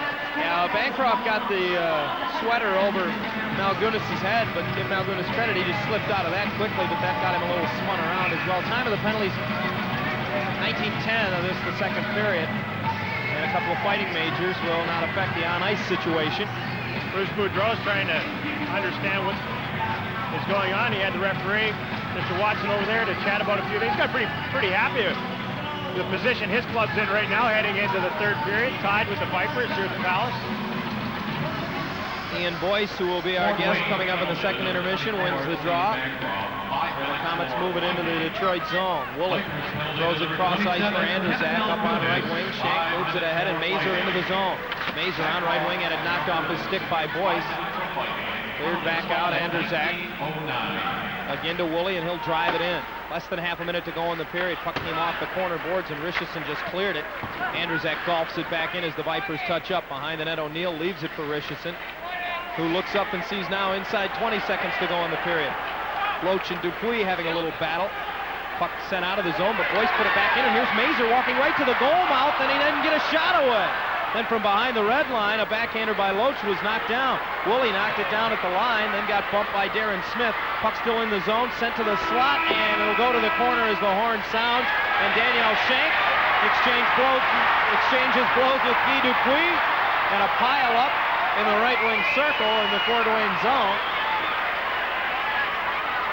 That will undoubtedly bring us a few more penalty minutes here at the 20-minute mark. Saw a couple football games like this afternoon. Guys piling on after the whistle.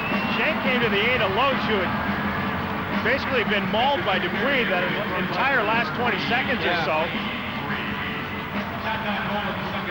It was Dupuis again on Loach, and he finally had enough, and Shank came in there to have some words, and then everybody joins in. Boys will be boys, and they'll separate, they'll go have Gatorades, and come back out for the third now. We shall see if there are any penalties as a result of it, but Daniel Shank, as Darryl has said before, when he's out there, things happen. Tied at 3 after 2 on the Viper Hockey Network. The Vipers being outshot in this hockey game. 8 shots have been blocked thus far by the Fort Wayne Komets, 2 for the Vipers. It's going the extra mile to help out your netminder. Certainly is. Guys used to block a lot of shots for me too, you know, but that was more so my ability. I think they were coming to the rescue of it, sacrificing for the team. They just didn't have the confidence that I was going to stop the thing in behind them. That's what they said in private anyway. They'd tell me. In private? Why wouldn't they tell you that? Well, they'd tell me to my face that they were just taking one for the team. Yeah. A lot of guys, what they tell their goaltender, you want me to block shots? Look, you're the one with the big fat pads on back there. It's your job, not mine. Jason Woolley, who has a goal and an assist tonight, begins the third period defensively. Peter Savaglia will center as it's a 4-on-4 situation. At the tail end of that period, Shank and Richardson were whistled for roughing minors, so the period begins 4-on-4. One of the 3 Fort Wayne goals in this game came in a 4-on-4 situation. Play at center as the third period gets underway. Anderzak sends it to Loach on the far side, and his pass returning is too far for Savaglia to handle, and Siplikov will take it back into the Fort Wayne zone for Radek Hammer. Hammer ahead for Paul Willett. Basically a 20-minute hockey game, tied at 3. Willett turns the corner through center ice with a long drive that's wide of the mark, but Siplikov a step ahead of the play on the left is offside. We have not seen Mr. Fletcher back since he bopped his head on the ice in that first period. When he got tangled up with Craighead. As you speculated earlier, it may have been a concussion, and if that's the case, Fletcher would not and will not return. Malgunas and Shank in the Detroit penalty box. Like Shank's along with John Craighead. Shank is a supervisor in there. Seniority, right? Well, exactly. Siplikov almost takes it away from Woolley. It's sent around the boards by Knickel, still in the Detroit zone and held in. Over comes Anderzak, got a man on his back. It's jammed up the boards by Savaglia. Poke free to center. Woolley can't get there in time as O'Neill comes out to play it. Otherwise, possible breakaway. Both teams finish changes, just over a minute remaining in the penalties to Richardson and Shank. Radek Hammer through the neutral zone, goes around Williams into the Detroit zone, pulls up, moves it across for Siplikov. He got the shot away, saved Knickel, and the rebound handled by Gordy Hines. Back to center, 2-on-2. He's got Williams with him. Hines into the zone. Leaves it for Williams, who moves in off the left point. His shot deflected, went wide to the corner. He comes and gets it, and spun around. Couldn't get it back to Tiley. Siplikov moves it ahead at center. Ratushny into the Detroit zone. Backhands it in behind the net. Tiley is there. Just over a minute into this third period of play, tied at 3. The Vipers and the Fort Wayne Komets. Tiley goes up the middle with it. That eluded Gordy Hines, goes the length of the ice, misses the crease, so it's icing as Dupuis touches up. 22 ticks still left in the coincidental roughing minors to Schenk and Richardson. They call him Gabby, and if you ever get in the ear of Bruce Boudreau, you'll know why. He can talk forever. I sat down with him. I was just going to sit down and chat with him a couple minutes about his hockey club, and we ended up talking for about 15 to 20 minutes, and that's usually how it is with him. He's a pretty engaging guy when you sit down and chat with him.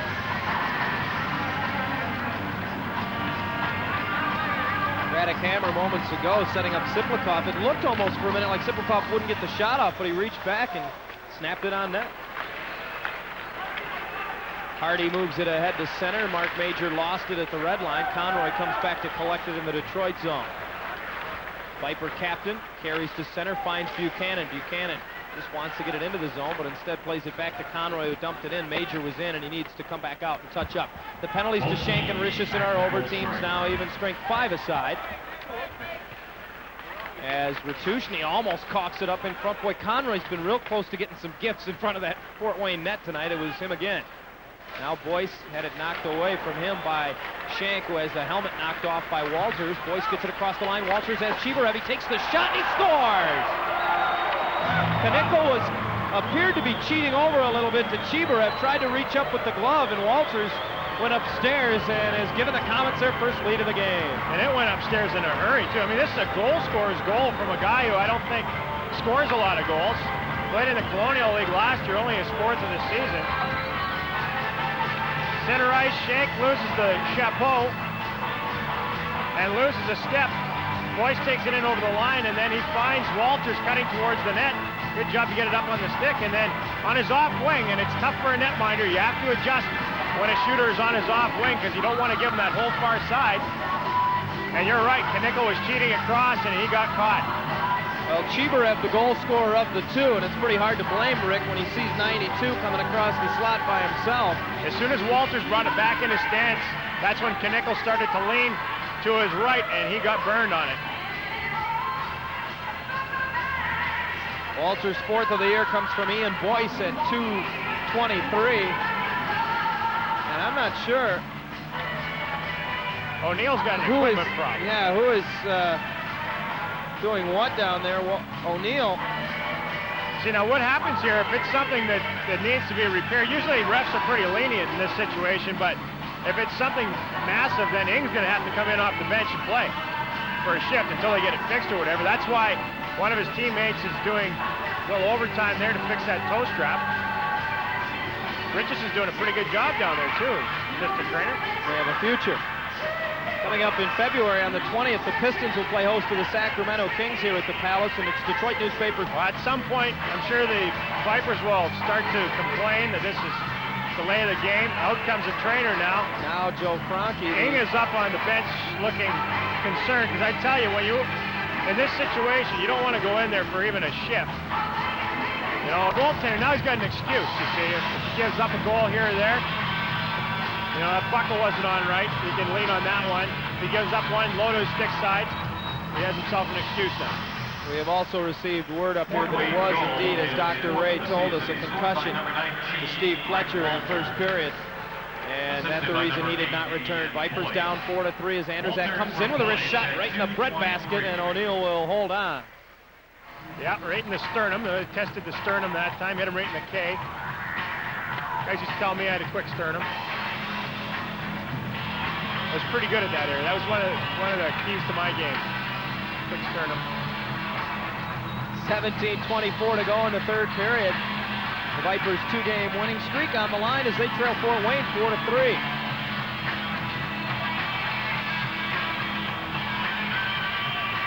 O'Neill has not faced a lot of work thus far. Detroit getting just 17 shots on net in the first 2 periods. Off the draw, back to Woolley. They move it on the right point. He steps up, pulls it to the backhand in front for Sandy Smith. His shot, save O'Neill. And as he lay halfway into the net, now Dupuis and Smith begin to go at it right in front of him. Well, Sandy Smith didn't get that shot off as quickly as he would have liked to, but he still almost scored. Yeah, O'Neill's pad was right on the goal line. He was probably pretty fortunate to keep that thing out. And then this thing broke out.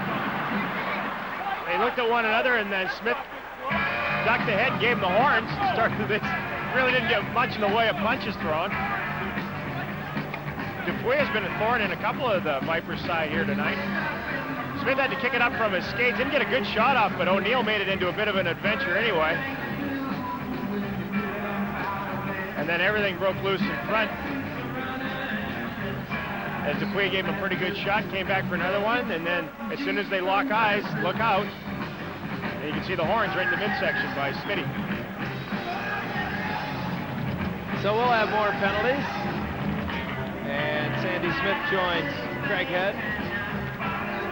And Malgunas. Maybe the water's better on that side or something. I don't know. At least Danielle Shank had vacated to make a little room for Sandy.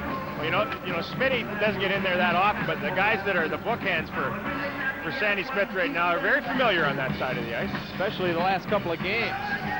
Vipers will be at home on January 27th, playing host to the Atlanta Knights, and the first 4,000 fans 16 and under receive a John Craighead jersey. That comes to you compliments of Auto Works. Tie down included.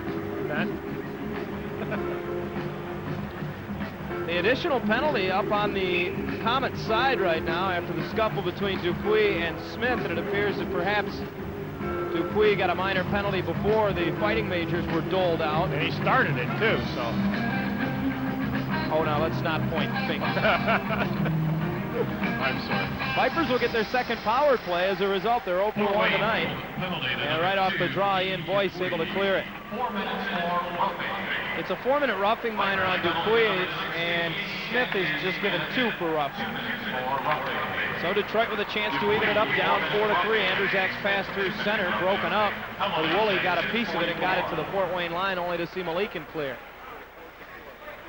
Back comes Jason Woolley again to reset. Still a buck and a half to go in the Viper power play. He moves it up the left wing side. Loach carries into the Fort Wayne zone. Off the boards.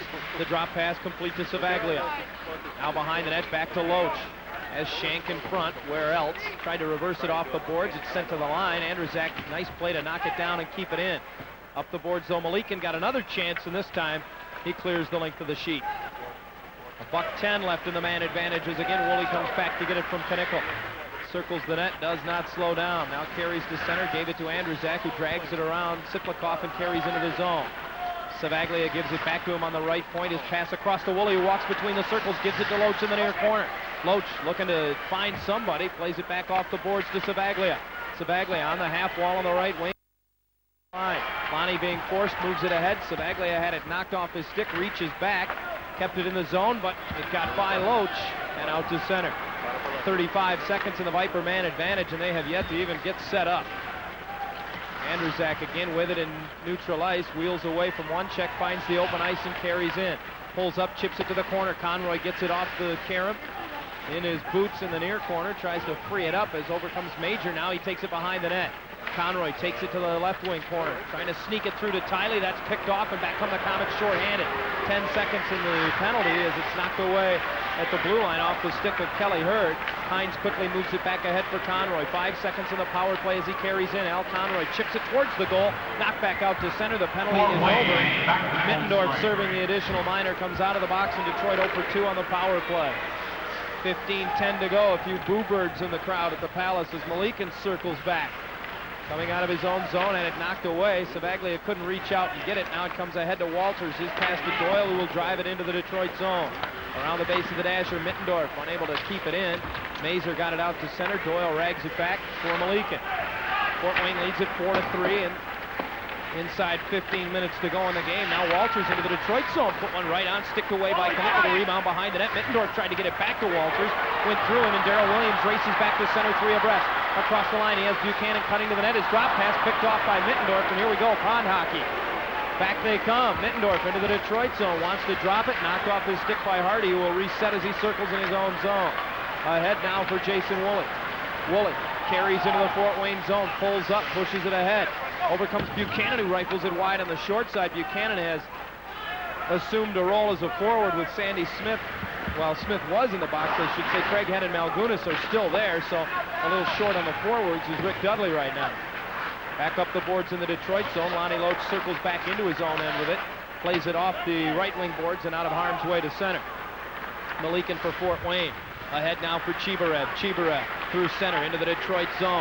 Goes wide to right wing. His drop pass misses everybody. Malikin trailing the play, keeps it alive. Steps in off the right wing boards, walks right to the slot. Pushes it towards the net and it goes wide. Malikin goes to get it. Fires it behind the net. Here's Willett. Wants to come out in front. Willett back to Malikin. Malikin off the left wing boards with a blast. Kick save made by Knickel. The rebound collected in front by Gordy Hines, who circles and loses it to Chibarev. Backhander save. Knickel the rebound. They score! Paul Willett. Excuse me. I was going to give it to Malikin, but he didn't get it either. I think it was maybe Darren Smith. I don't know, they all converged on the net. I think it was Darren Smith. And they just ended up rolling over top of Knickel. He'd made a fine stop on the first bit after Hines had lost it. Hines, he was just trying to spin away from one guy. He went back the other way, and then he got converged on by 3 people. And then right in front of the net, the first shot on, Smith diving down. Knickel, it looked like he had it. It went right between his mitts, brushed off his forehead, and trickled into the net behind Rick Knickel. Smith from Chibarev. And Fort Wayne has a 2-goal lead. It's 5-3, 13:20 to go in the game. Andrzak dumps it into the Fort Wayne zone behind the net.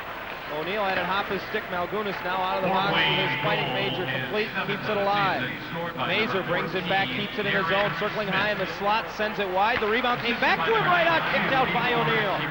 Sent up the boards. Again, Mazer keeps it in behind the net. Braddock Hammer converged upon by Malgunas and Major. Major tries to dig it out. Over comes Mittendorf. Malgunas spins around with a wild elbow. Puck comes right in front of the net. However, Mittendorf had it, and he just pitchforks it all the way back into the Detroit zone. Woolley quickly fires it ahead as Fort Wayne is changing, gets it right back from Andrzak, and now finds Loach at center. Loach carries into the Detroit zone, and the Vipers are ruled offside. 12:38 to go in the game. It's the Komets 5 and the Vipers 3 on the Detroit Viper Hockey Network. Lead. Earlier in the game, they trailed 2-0. They have since scored 5 of the last 6 goals in the game, and they have gotten goals from 5 different players. It's been a pretty balanced attack, to say the least, for Fort Wayne this evening. Well, alluding to your point in the pregame and the keys to the game, they needed to fill some voids. I'd say so far they have. Hardy throws one on net. O'Neill makes the save and the rebound. Hop the stick of Shank. Back comes Hardy to keep it in the zone, up the boards behind the net. Loach gets to it, moves it in front. It gets through Savaglia. Buchanan's wrist shot is blocked. Stepped wide as Savaglia took a swipe at it. Loach fired it right on net, and the rebound comes out and carried to center by Siklikov. Across the line, drop pass back to Siklikov. Moves it over to Boyce. Boyce will throw it behind the net. Run down by Buchanan, who carries up the right wing side to center. Jeff Buchanan throws it into the left wing corner with a diagonal dump.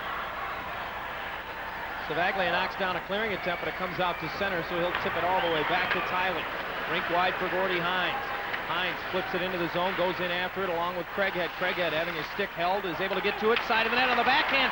Shot went just wide as O'Neill got a piece of his skate on that one. Now Craighead goes in after it, knocked down at the line by Tiley on the backhand. He gets it back. Tiley gives it to Conroy with a blast. Save O'Neill, the rebound. They jam away at it, and he covers high. Oh, Conroy just ripped one on net. O'Neill made the save. It fell right at his feet. And Darrell Williams had a whack at the rebound. Yeah, but it was Tiley who did all the work before the shot on goal. Boy, a couple of brilliant moves to even get the puck into a shooting position. Right in the blue line. He does a good job to keep it in. Then dishes one off, gets it right back again, and then finds his way through traffic and spots Conroy. He's got a good shot. And it was Williams planted in front who couldn't shovel it underneath of O'Neill. Boy, that's where you want to be to score a goal, and he tried to get it in the 9-hole right by that glove, and O'Neill shut him down. You know, you mentioned the other night that Jay Mazer seemed a bit snake-bitten. Conroy hasn't had any waved off, but he has certainly seemed a little snake-bit tonight. He's had some great chances. Tiley throws it in behind the Fort Wayne net off the face-off, and steps up and knocks it down. It goes to the far wing, and Mazer runs it down to the corner. Malgunas bumps Ratushny. Puck behind the net. Major gets to it. Leaves it for Mazer. Mazer takes it behind the Fort Wayne net. Tries to drag it around in front. It's still loose. Kick to the near boards. Mazer has a man all over him. Kept it alive for a moment. Now it's sent the length of the ice by the Komets This will be an icing call as Gordy Hines, in fact, to touch up. 10:57 to go in the hockey game. The Vipers need to be comeback kids. They trail 5-3 on the Viper Hockey Network.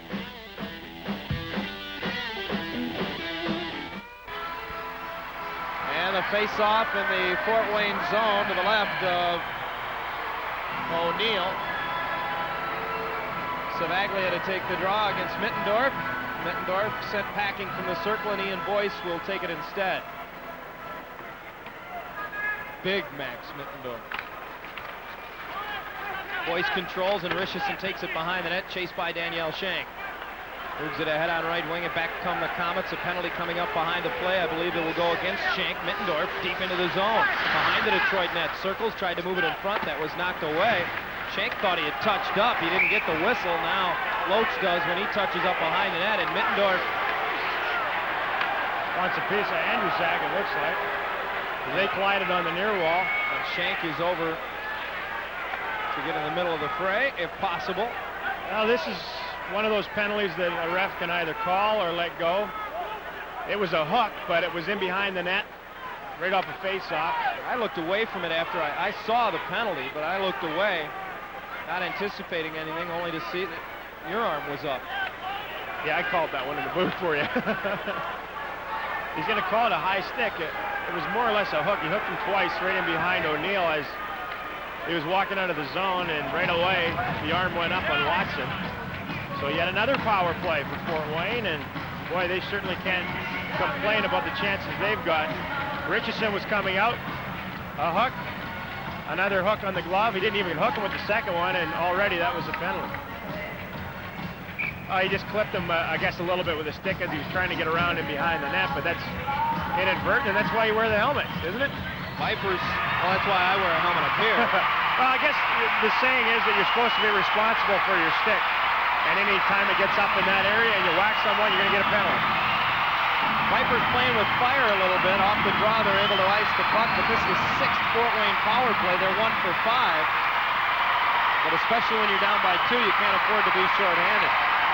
Chibarev at center, leaves it for Richardson into the Detroit zone. Richardson tried to get it across to Willett. Point blank save made by Knickel, and the rebound jammed home by Chibarev. It is 6-3.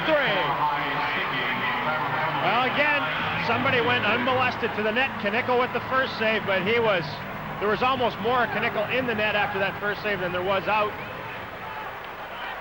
And he had absolutely no chances. Chibarev just shoved that one. Good job by Richardson to take the blue line. Spotted Willett, who got in behind Buchanan. First save by Knickel, and then somebody missed an assignment on Chibarev because he was all alone, untouched by human hands in front of that net.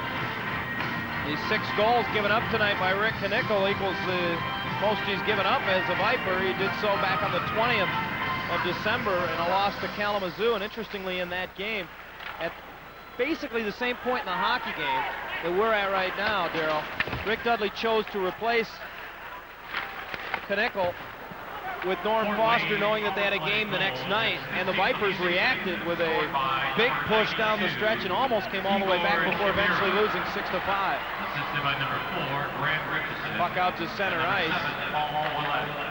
Buchanan sends it back into the Fort Wayne zone. The Vipers down by 3. It's 6-3. Dupuis from behind the Fort Wayne net. The Komets sending a message to the Vipers all night long, and that has been that they will not quit. They have not quit. They're going to be called for icing here.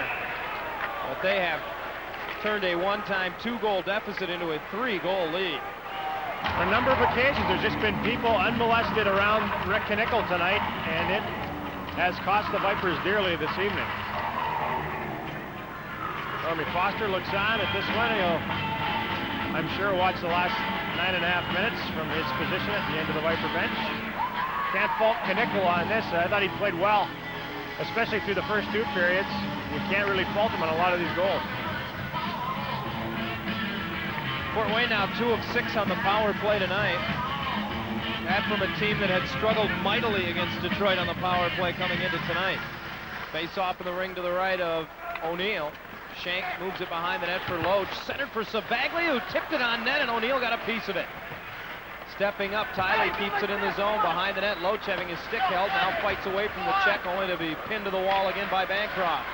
Boyce and Savaglia battle for it as it comes Savaglia got it in front, and the touch pass from Shank back to Loach just missed him. Lonnie comes out and swept one on net, sticked away by O'Neill. Stepping up, Hines unable to keep it in. It's chopped past him and all the way back into the Detroit zone. Tiley plays it off the boards. Hines with a crisscrossing pass to Shank into the zone. Tees it up, kick saved by O'Neill. Comes right back to Shank, who shovels it in front. Conroy takes a whack at it, and it's underneath O'Neill. No, it's not. And the shot turned away by O'Neill as Hines found it alone in front. Oh, Gordy Hines is looking to the heavens, and so are the Vipers as they're still down 6-3 with 8:51 to go on the Viper Hockey Network.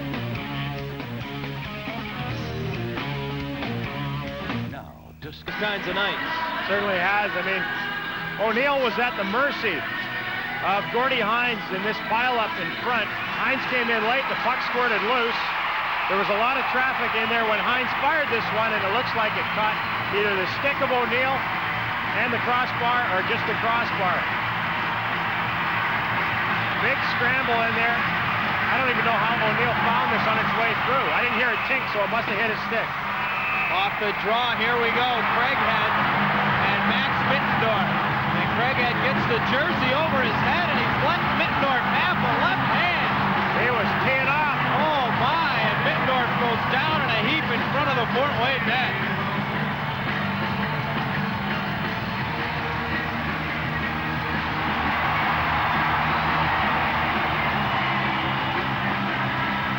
Mittendorf almost is undressed. Seen a lot of that in the last couple Greg of years. Walters was earlier, yeah. And Craighead has now established a new club record for most penalties in a game.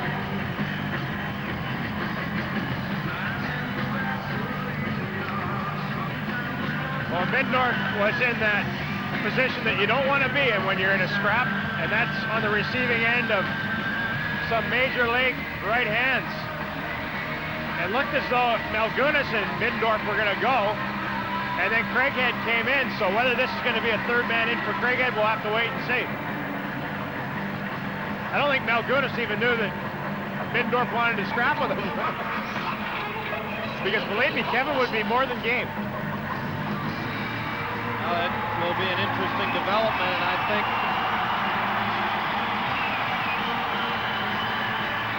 it's up to the perception of referee Brad Watson as to how he saw it. Craighead goes off, and apparently that is the way he saw it. Well, we saw more of John Craighead in the penalty box than we did on the ice tonight, I think. He's going to be all over the score sheet at the end of this game, not in the scoring department, but at the bottom half where they keep track of penalties. That was his second fight of the game. If he's given a third man in, he'll get a misconduct there as well, which would be his second of that, which would easily put him over the 30 minutes he had last night with 2 fighting majors and 2 misconducts, plus the 4 minor penalties he had tonight. So finding himself speckled all over the Viper record book this weekend is John Craighead. The additional penalty on the board, however, being put up, I believe, for an instigate, perhaps, to Mittendorf. Yeah, well, obviously he was the one that was trying to start one. See, there you go, pointing fingers again. Well, he was. I mean, he had Malgunas spun around, his gloves off, ready to throw some punches, and then Johnny Craighead came in on his white horse and started throwing away. Don't forget to join us for the Vipers' next home action. That's next Friday night, right here at the Palace. The Peoria Rivermen come to town. Great seats are still available. Get yours by calling the Palace box office at 810-377-0100.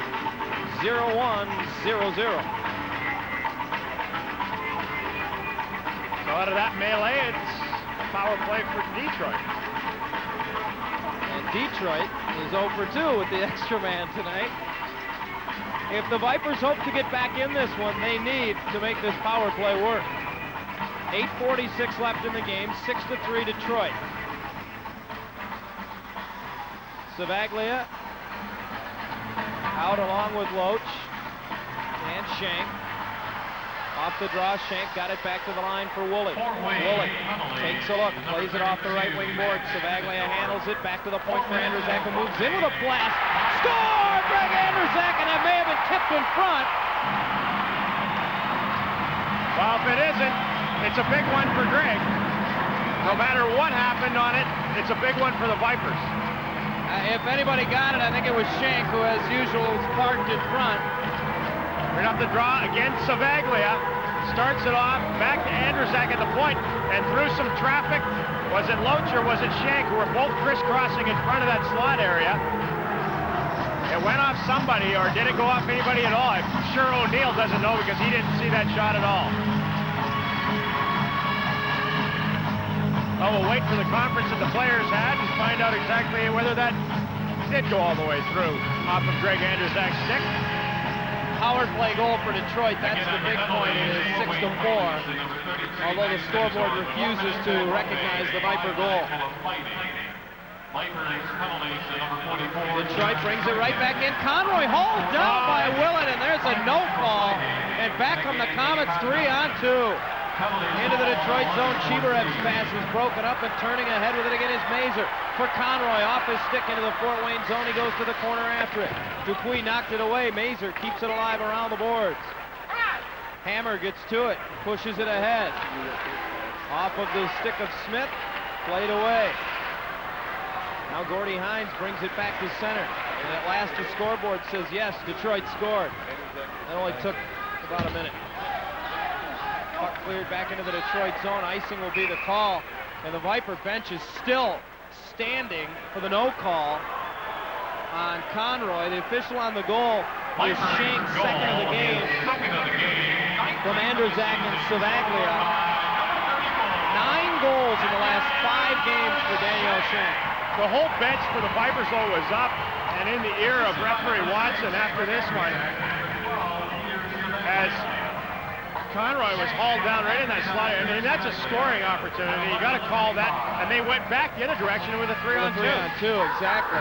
Not only did it take away a scoring chance, but it produced a scoring chance. And I don't care how late in the game it is. As you said, you've got to call that. And I looked to see as well, and Watson was in position. He saw it.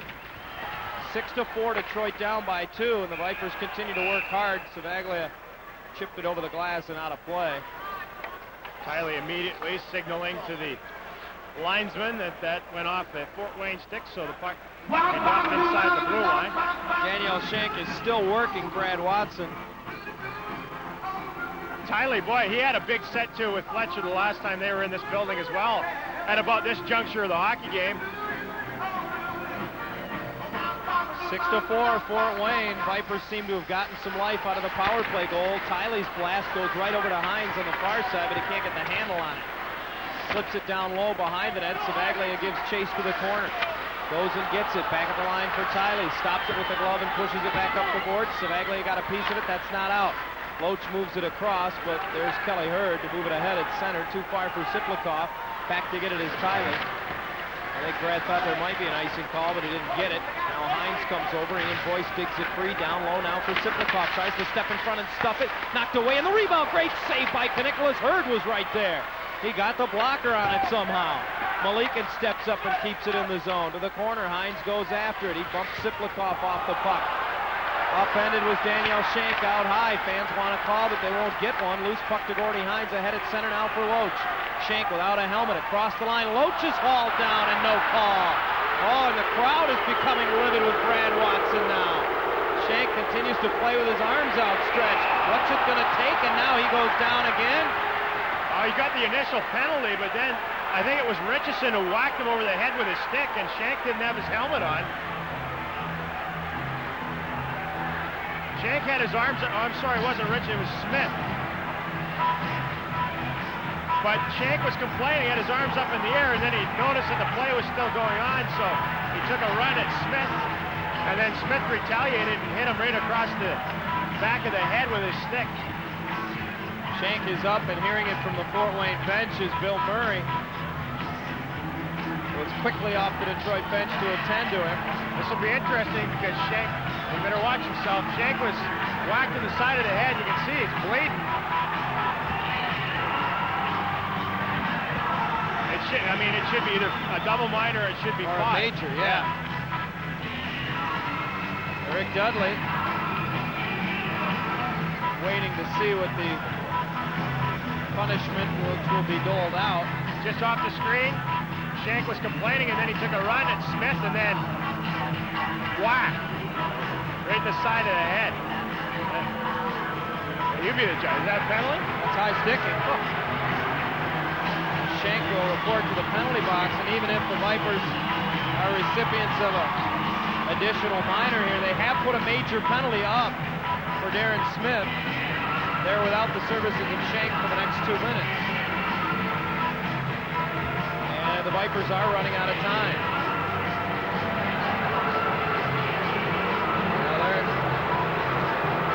The Vipers will, provided there are no more penalty calls, get a power play in 2 minutes. It's a major on Smith for high sticking. He's gone.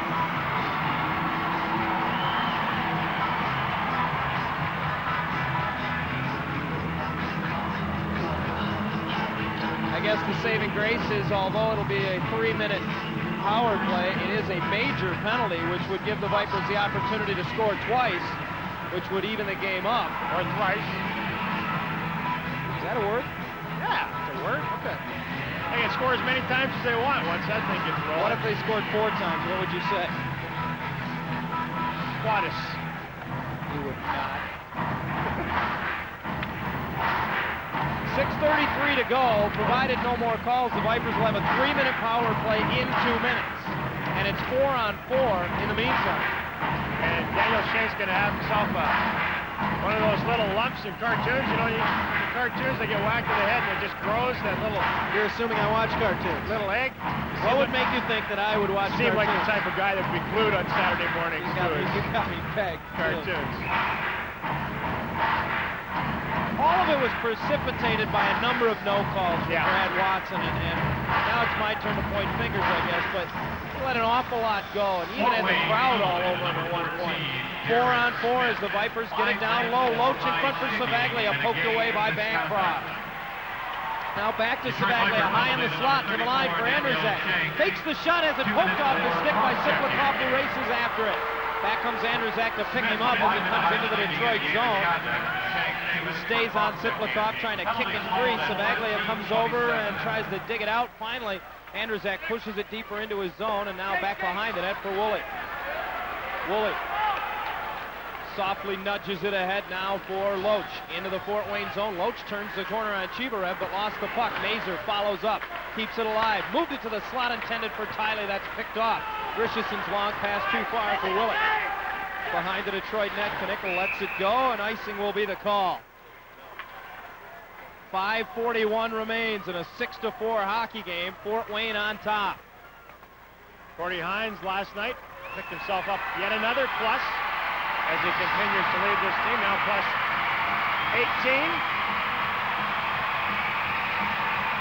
He and his partner, Brad Tiley, will try to choreograph something. It's so nice, such a nice luxury for the Vipers to have a defensive core that when you get into 4-on-4 situations, you basically have 5 players out there who can go with the offense. Face-off in the Fort Wayne zone, comes out to center. Gordy Hines has it there. Rink wide for Major, who bounces it into the Fort Wayne end. Back to get it and turning away is Dan Ratushny. Ratushny hurries to center. The Vipers will have a power play in 50 seconds. Now Ratushny hacks it on net. Stick save, Knickel. They still need him to do that. Down by 2. They need it big time. Mazer at center, moves it into the zone. Major goes after it. Still 4-on-4, tried to center it. Hines stepping up, gets it behind the net. Hines tried to move it around to the near side, but Boyce took it away. They go to the corner now. Comes right out in front and is fired up the glass to the line. Buchanan knocked it down. He did not keep it in. He chips it back into the zone. Vipers will go for changes, which will open up some ice for Dupuis, who sends it the length of the sheet. Again, icing will be the call as Hardy is back to touch up. 4:48 to go. 6-4 Fort Wayne on the Viper Hockey Network. Of the essence for Detroit right now, but in 16 seconds they will go on a 3-minute power play, which is the result of a high-sticking major to Darren Smith. It could put them right back in this hockey game. Yeah, it's a window of opportunity, and boy, if you ever want your power play to come through for you, and in a hurry, because As you mentioned earlier, they can score as much as they want. Now, Coach Ray, as we get down the stretch, if Detroit were to score once, while they still had the power play time with, say, 2 minutes to go, would you pull Knickel to get the two-man advantage while you're on the power play? I wouldn't right away, no. Andrusak with a blast, and Savaglia upended as he ran the screen in front. The Viper power play will begin in 5 more seconds as Fort Wayne gets it to center, and Willett tips it in. This will be an icing call. That'll help the Viper power play as Woolley touches up, but not, and they've waived the icing. Oh, my. So the Vipers have to bring it to center and dump it in now on the power play. O'Neal puts it right on the stick of Shank, who tees one wide of the mark, and the rebound will come all the way to center. Chased down by Hurd. He's got Siplikov in front, but coming over to knock it away was Andrusak. Comes up with it, high slot to Siplikov. His shot blocked by Andrusak. Back come the Vipers for a breath. Loach at center ice across the line, moves it to the left wing. Shank tried to move it back in front. That deflected to the point. Hines will keep it in. Hines sends it behind the net. Dupuis banned on it as he ran into a teammate. Loach can't get it to the near side, and Siplikov will clear. 2:15 to go. There's about a minute and a half's difference between the game clock and the penalty clock as Shank is upended at center. Brought into the zone by Conroy. Up the right wing boards, tried to drop it back to Tiley, but Boyce got to it, pokes it to center. Vipers 1 of 3 on the power play tonight. Having a little trouble getting it out of their own end right now. Conroy being forced by Dupuis. Boyce tried to bring it into the Detroit zone. He spun around by Tiley, and that frees it up for Al Conroy. Conroy brings it to center. Into the Fort Wayne zone. Tees one up. That's blocked back at him. He deflects it back to Tiley, who swings it behind the net. Over comes Mazur to push it back to Conroy. Up the boards, Boyce picks it off and is able to get it to center. Rob Doyle with it there will take his time and flip it deep into the Detroit zone. $1:25 in the power play now. Less than 3 minutes remain in the hockey game. The Vipers down 6-4. Up the middle. Knickel now sneaking out of the net, and he heads to the Detroit bench. They'll go for the two-man advantage. Savaglia and Loach into the zone. They have the 6th man on. Savaglia in the corner. Back at the line. Got it to Tyler. Long blast. Deflected right on. Hurd comes up with a rebound. Cannot clear. Knocked down. Sandy Smith with a bouncing puck. Now Hurd gets to it again. Can't get it through Savaglia. Savaglia got it over to Woolley. Woolley wanted to pass. Now looks to shoot. Gives it back to the line. Long blast by Andrusak, and that went over top of the net. They jam back at it in front, and now it's knocked away, and another penalty coming up to Fort Wayne for a cross check with 48 seconds still left, in the major penalty to Darren Smith. Oh, and did they ever have Fort Wayne scrambling in front of the net? They were basically spinning around with their heads on a swivel as the Vipers a couple of times kept it in on clearing passes. Got a good chance to tee one up with Andrusak from the high point, but it almost took a few people's heads off. Yeah, I was watching everybody duck when he took that shot. Oh, boy. He just unloaded with it, and everybody just turned their shoulder the other way and made sure they didn't lose some teeth out of that one. It's Richardson for a cross check. And now I'm not sure what's going on the scoreboard. They've taken down the remaining penalty time in the major penalty to Darren Smith and just put up the 2 minutes for Richardson. However, the officials on the ice have it straight. And Rick Dudley right now is motioning for a timeout, and I believe he'll get it here. Whether that now they put the penalty time back up for Darren Smith. Good time for a timeout. I'm sure he just wants to talk things over, what he wants. Diagram, he'll work that chalkboard. And he did the interesting thing there. While he had the power play time, he got Knickel to the bench for the 6-on-4. And I think the Viper pressure, as you mentioned, and their ability to keep it in the zone created the penalty that Richardson was forced to take. Well, 2-man down and time running out on you, why not? You know, you had the puck down there, you're under control. I'm sure he'll leave Knickel probably at the top of the circle here off this face-off with 2 minutes and 20 seconds left. If they gain control off the face-off, Knickel's gone, and away they'll go. But you said you wouldn't have done that. Well, no. When you asked me, you said, okay, if they score, and then there's like 2 minutes left, and you're only down by 1, do you pull them right away? And I said, no, I'd wait until they got down to that last minute and then just go for the flurry. I must have misinterpreted. I meant at this point, while you still had the power play time, would you pull him? And that's exactly what he did.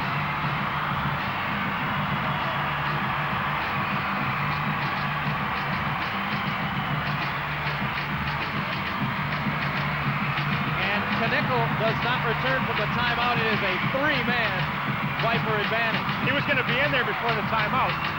he had gone back to the net, then I guess they changed their minds.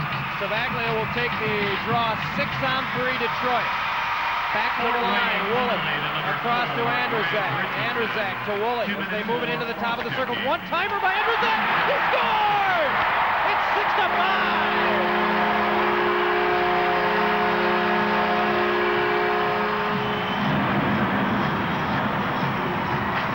Well, I give Jay Mason credit. He was standing in front of the net after being debucketed, and it was Andrzak who took the shot. You never say. Little give and go. Andrzak with the one-timer, and boy, this thing was whistling when it went in. And when you're playing 6-on-3, and you do the math, every Fort Wayne guy had 2 guys to deal with out there. The sheer numbers. Hey, that's a good move. Great move by Dudley. And now he puts Knickel back in, at least for the moment. Face off at center. The major penalty, still with 39 seconds remaining. Unfortunately for Detroit, the penalty in this instance that had the most time left on it was the one that came off the board. It is now 6-5. Andrzak's first of the year from Woolley. Fort Wayne off the draw will ice the puck. The Vipers quickly need to get something going and maybe pull Knickel and go down the stretch without it. Schenk has knocked the stick out of the hands of Bancroft. Boyce gives him his stick to the bench. Goes Knickel as the Vipers bring it in. Andrzak has it knocked off his stick, and the Komets will send it in the empty net from inside their own blue line and regain the 2-goal lead. Rob Doyle will get the goal. He had to find that thing, and then the curling shot all the way down the ice, and he hit the center of the net with that one. Well, the easy part of it was for him. If he misses the net, it wouldn't have been icing, so that made it kind of easy. It's too bad for the Vipers. Boy, they showed a lot of character to come back in this thing. Still 21 seconds left in the penalty, the major to Darren Smith, so with 1:53 left in the game, hold your horses, it's not over yet. Yeah, the way this thing's been going. But when they get it back to within 1, and it looked like things were going in the right direction, and then all of a sudden, you give up one from the far blue line, it knocks a little wind out of your sails. Everybody was standing up on the Viper bench a minute ago, now there's only a couple guys up, and I'm sure once that puck goes down in the Fort Wayne zone, everybody will be back on the blades. Doyle unassisted, and the 2-goal lead back for Fort Wayne. The Komets have scored 4 in the period. That's equals the most the Vipers have given up in a period this season. And the 7 in a game also ties the team mark for most goals given up.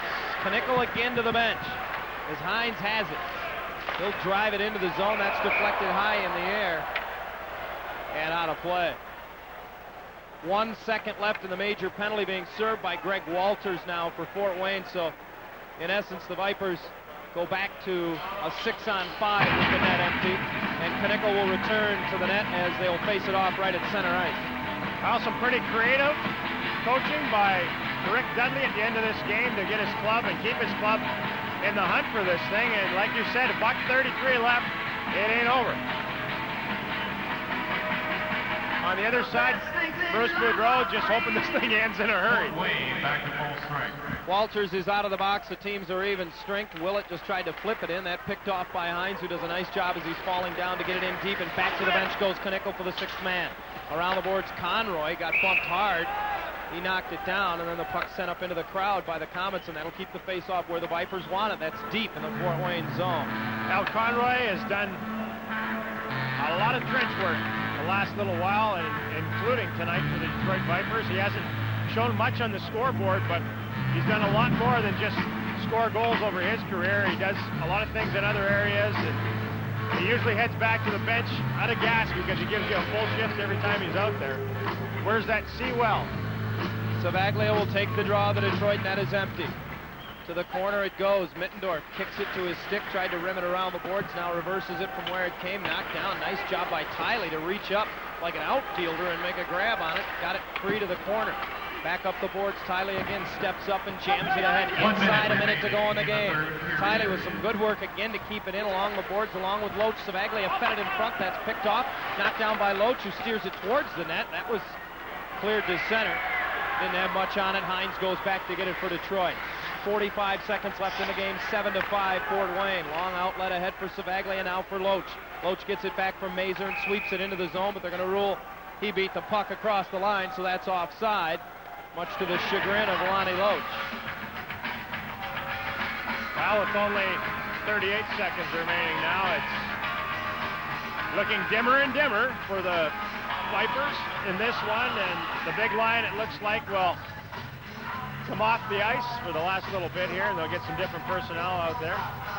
Conroy comes out with Williams and Major. Sandy Smith is the extra forward as the Detroit net is empty. Andrzak and Willie defensively. Off the draw, Willie sends it around the boards. Stepping up is Andrzak, keeps it in for Sandy Smith. He let a shot go that was deflected over top. To the corner mark, Major goes after it, spins it down low behind the net. Williams tried to jam it in front, hit the back of the net. Over comes Conroy, got it right to the side of the net, and O'Neill will freeze it right there with now 19.8 seconds remaining. And Fort Wayne milking the clock for all it's worth. Every chance they get, every tick works in their favor. Less than 20 seconds away from their 8th road win of the year. Because if they could only change their schedule around a little bit to where they could play a good portion of their games on the road. Well, as we alluded to earlier, they played 8 less on the road than at home this year, so they'll have to make some of it up. Sandy Smith with a shot through traffic. It's still loose in front. Williams couldn't get his stick on it. And the Komets will fire at the empty net and hit it yet again. Vladimir Siplikov. And Greg Andrzak, in disgust, rifles his stick. It is now 8-5 Fort Wayne. With 2 empty net goals, the Komets have scored more on Detroit tonight than any other opponent. Some pretty impressive long-range bombing by the Komets as well. Do they practice this? I mean, what do you... Some real accurate shots. I wouldn't want to play golf with any of these guys. Well, it's easy to do this, too, when you're up by 2, you know.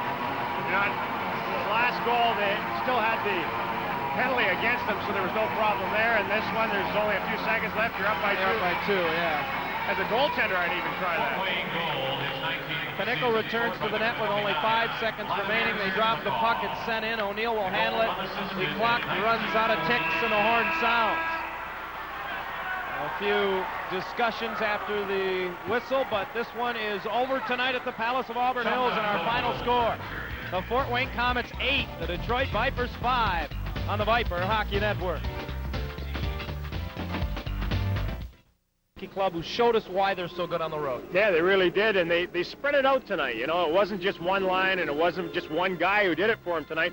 They got a good effort by everybody, including their goaltender. I don't think O'Neill was great tonight, but he made saves when he had to make them, and they got out of here with the 2 points. And as a result, it was rather difficult to choose our 3 stars of the hockey game tonight.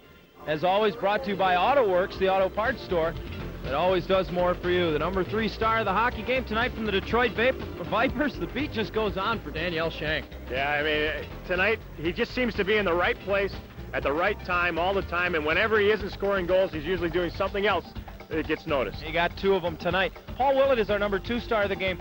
When Colin Chin got hurt, you and I talked about it. This is one of the guys who had to step up tonight. Step up, he did. Yeah, we thought he would do it the last time they were in here, and instead it ended up 9-2, and we didn't even notice him on the ice. Tonight, he was one of the better players on both sides. And the player who was impossible not to notice on the ice tonight, our number 1 star of the game, Igor Chirbiev. He had a very nice game and figured earlier in the game before the scoring got a little out of hand down the stretch when Fort Wayne kind of got some easy ones on the empty nets. Yeah, well, certainly. I mean, he's got great hands, and offensively as talented as they are in the game, and sometimes he's on, sometimes he's off. Tonight he was certainly on. Unfortunately for the Vipers, he was on, and he's our number 1 star of the game, and those are our 3 stars of the game, brought to you by AutoWorks, the auto parts store that always does more for you. Fort Wayne 8, Detroit 5. That's our final tonight from the Palace on the Viper Hockey Network.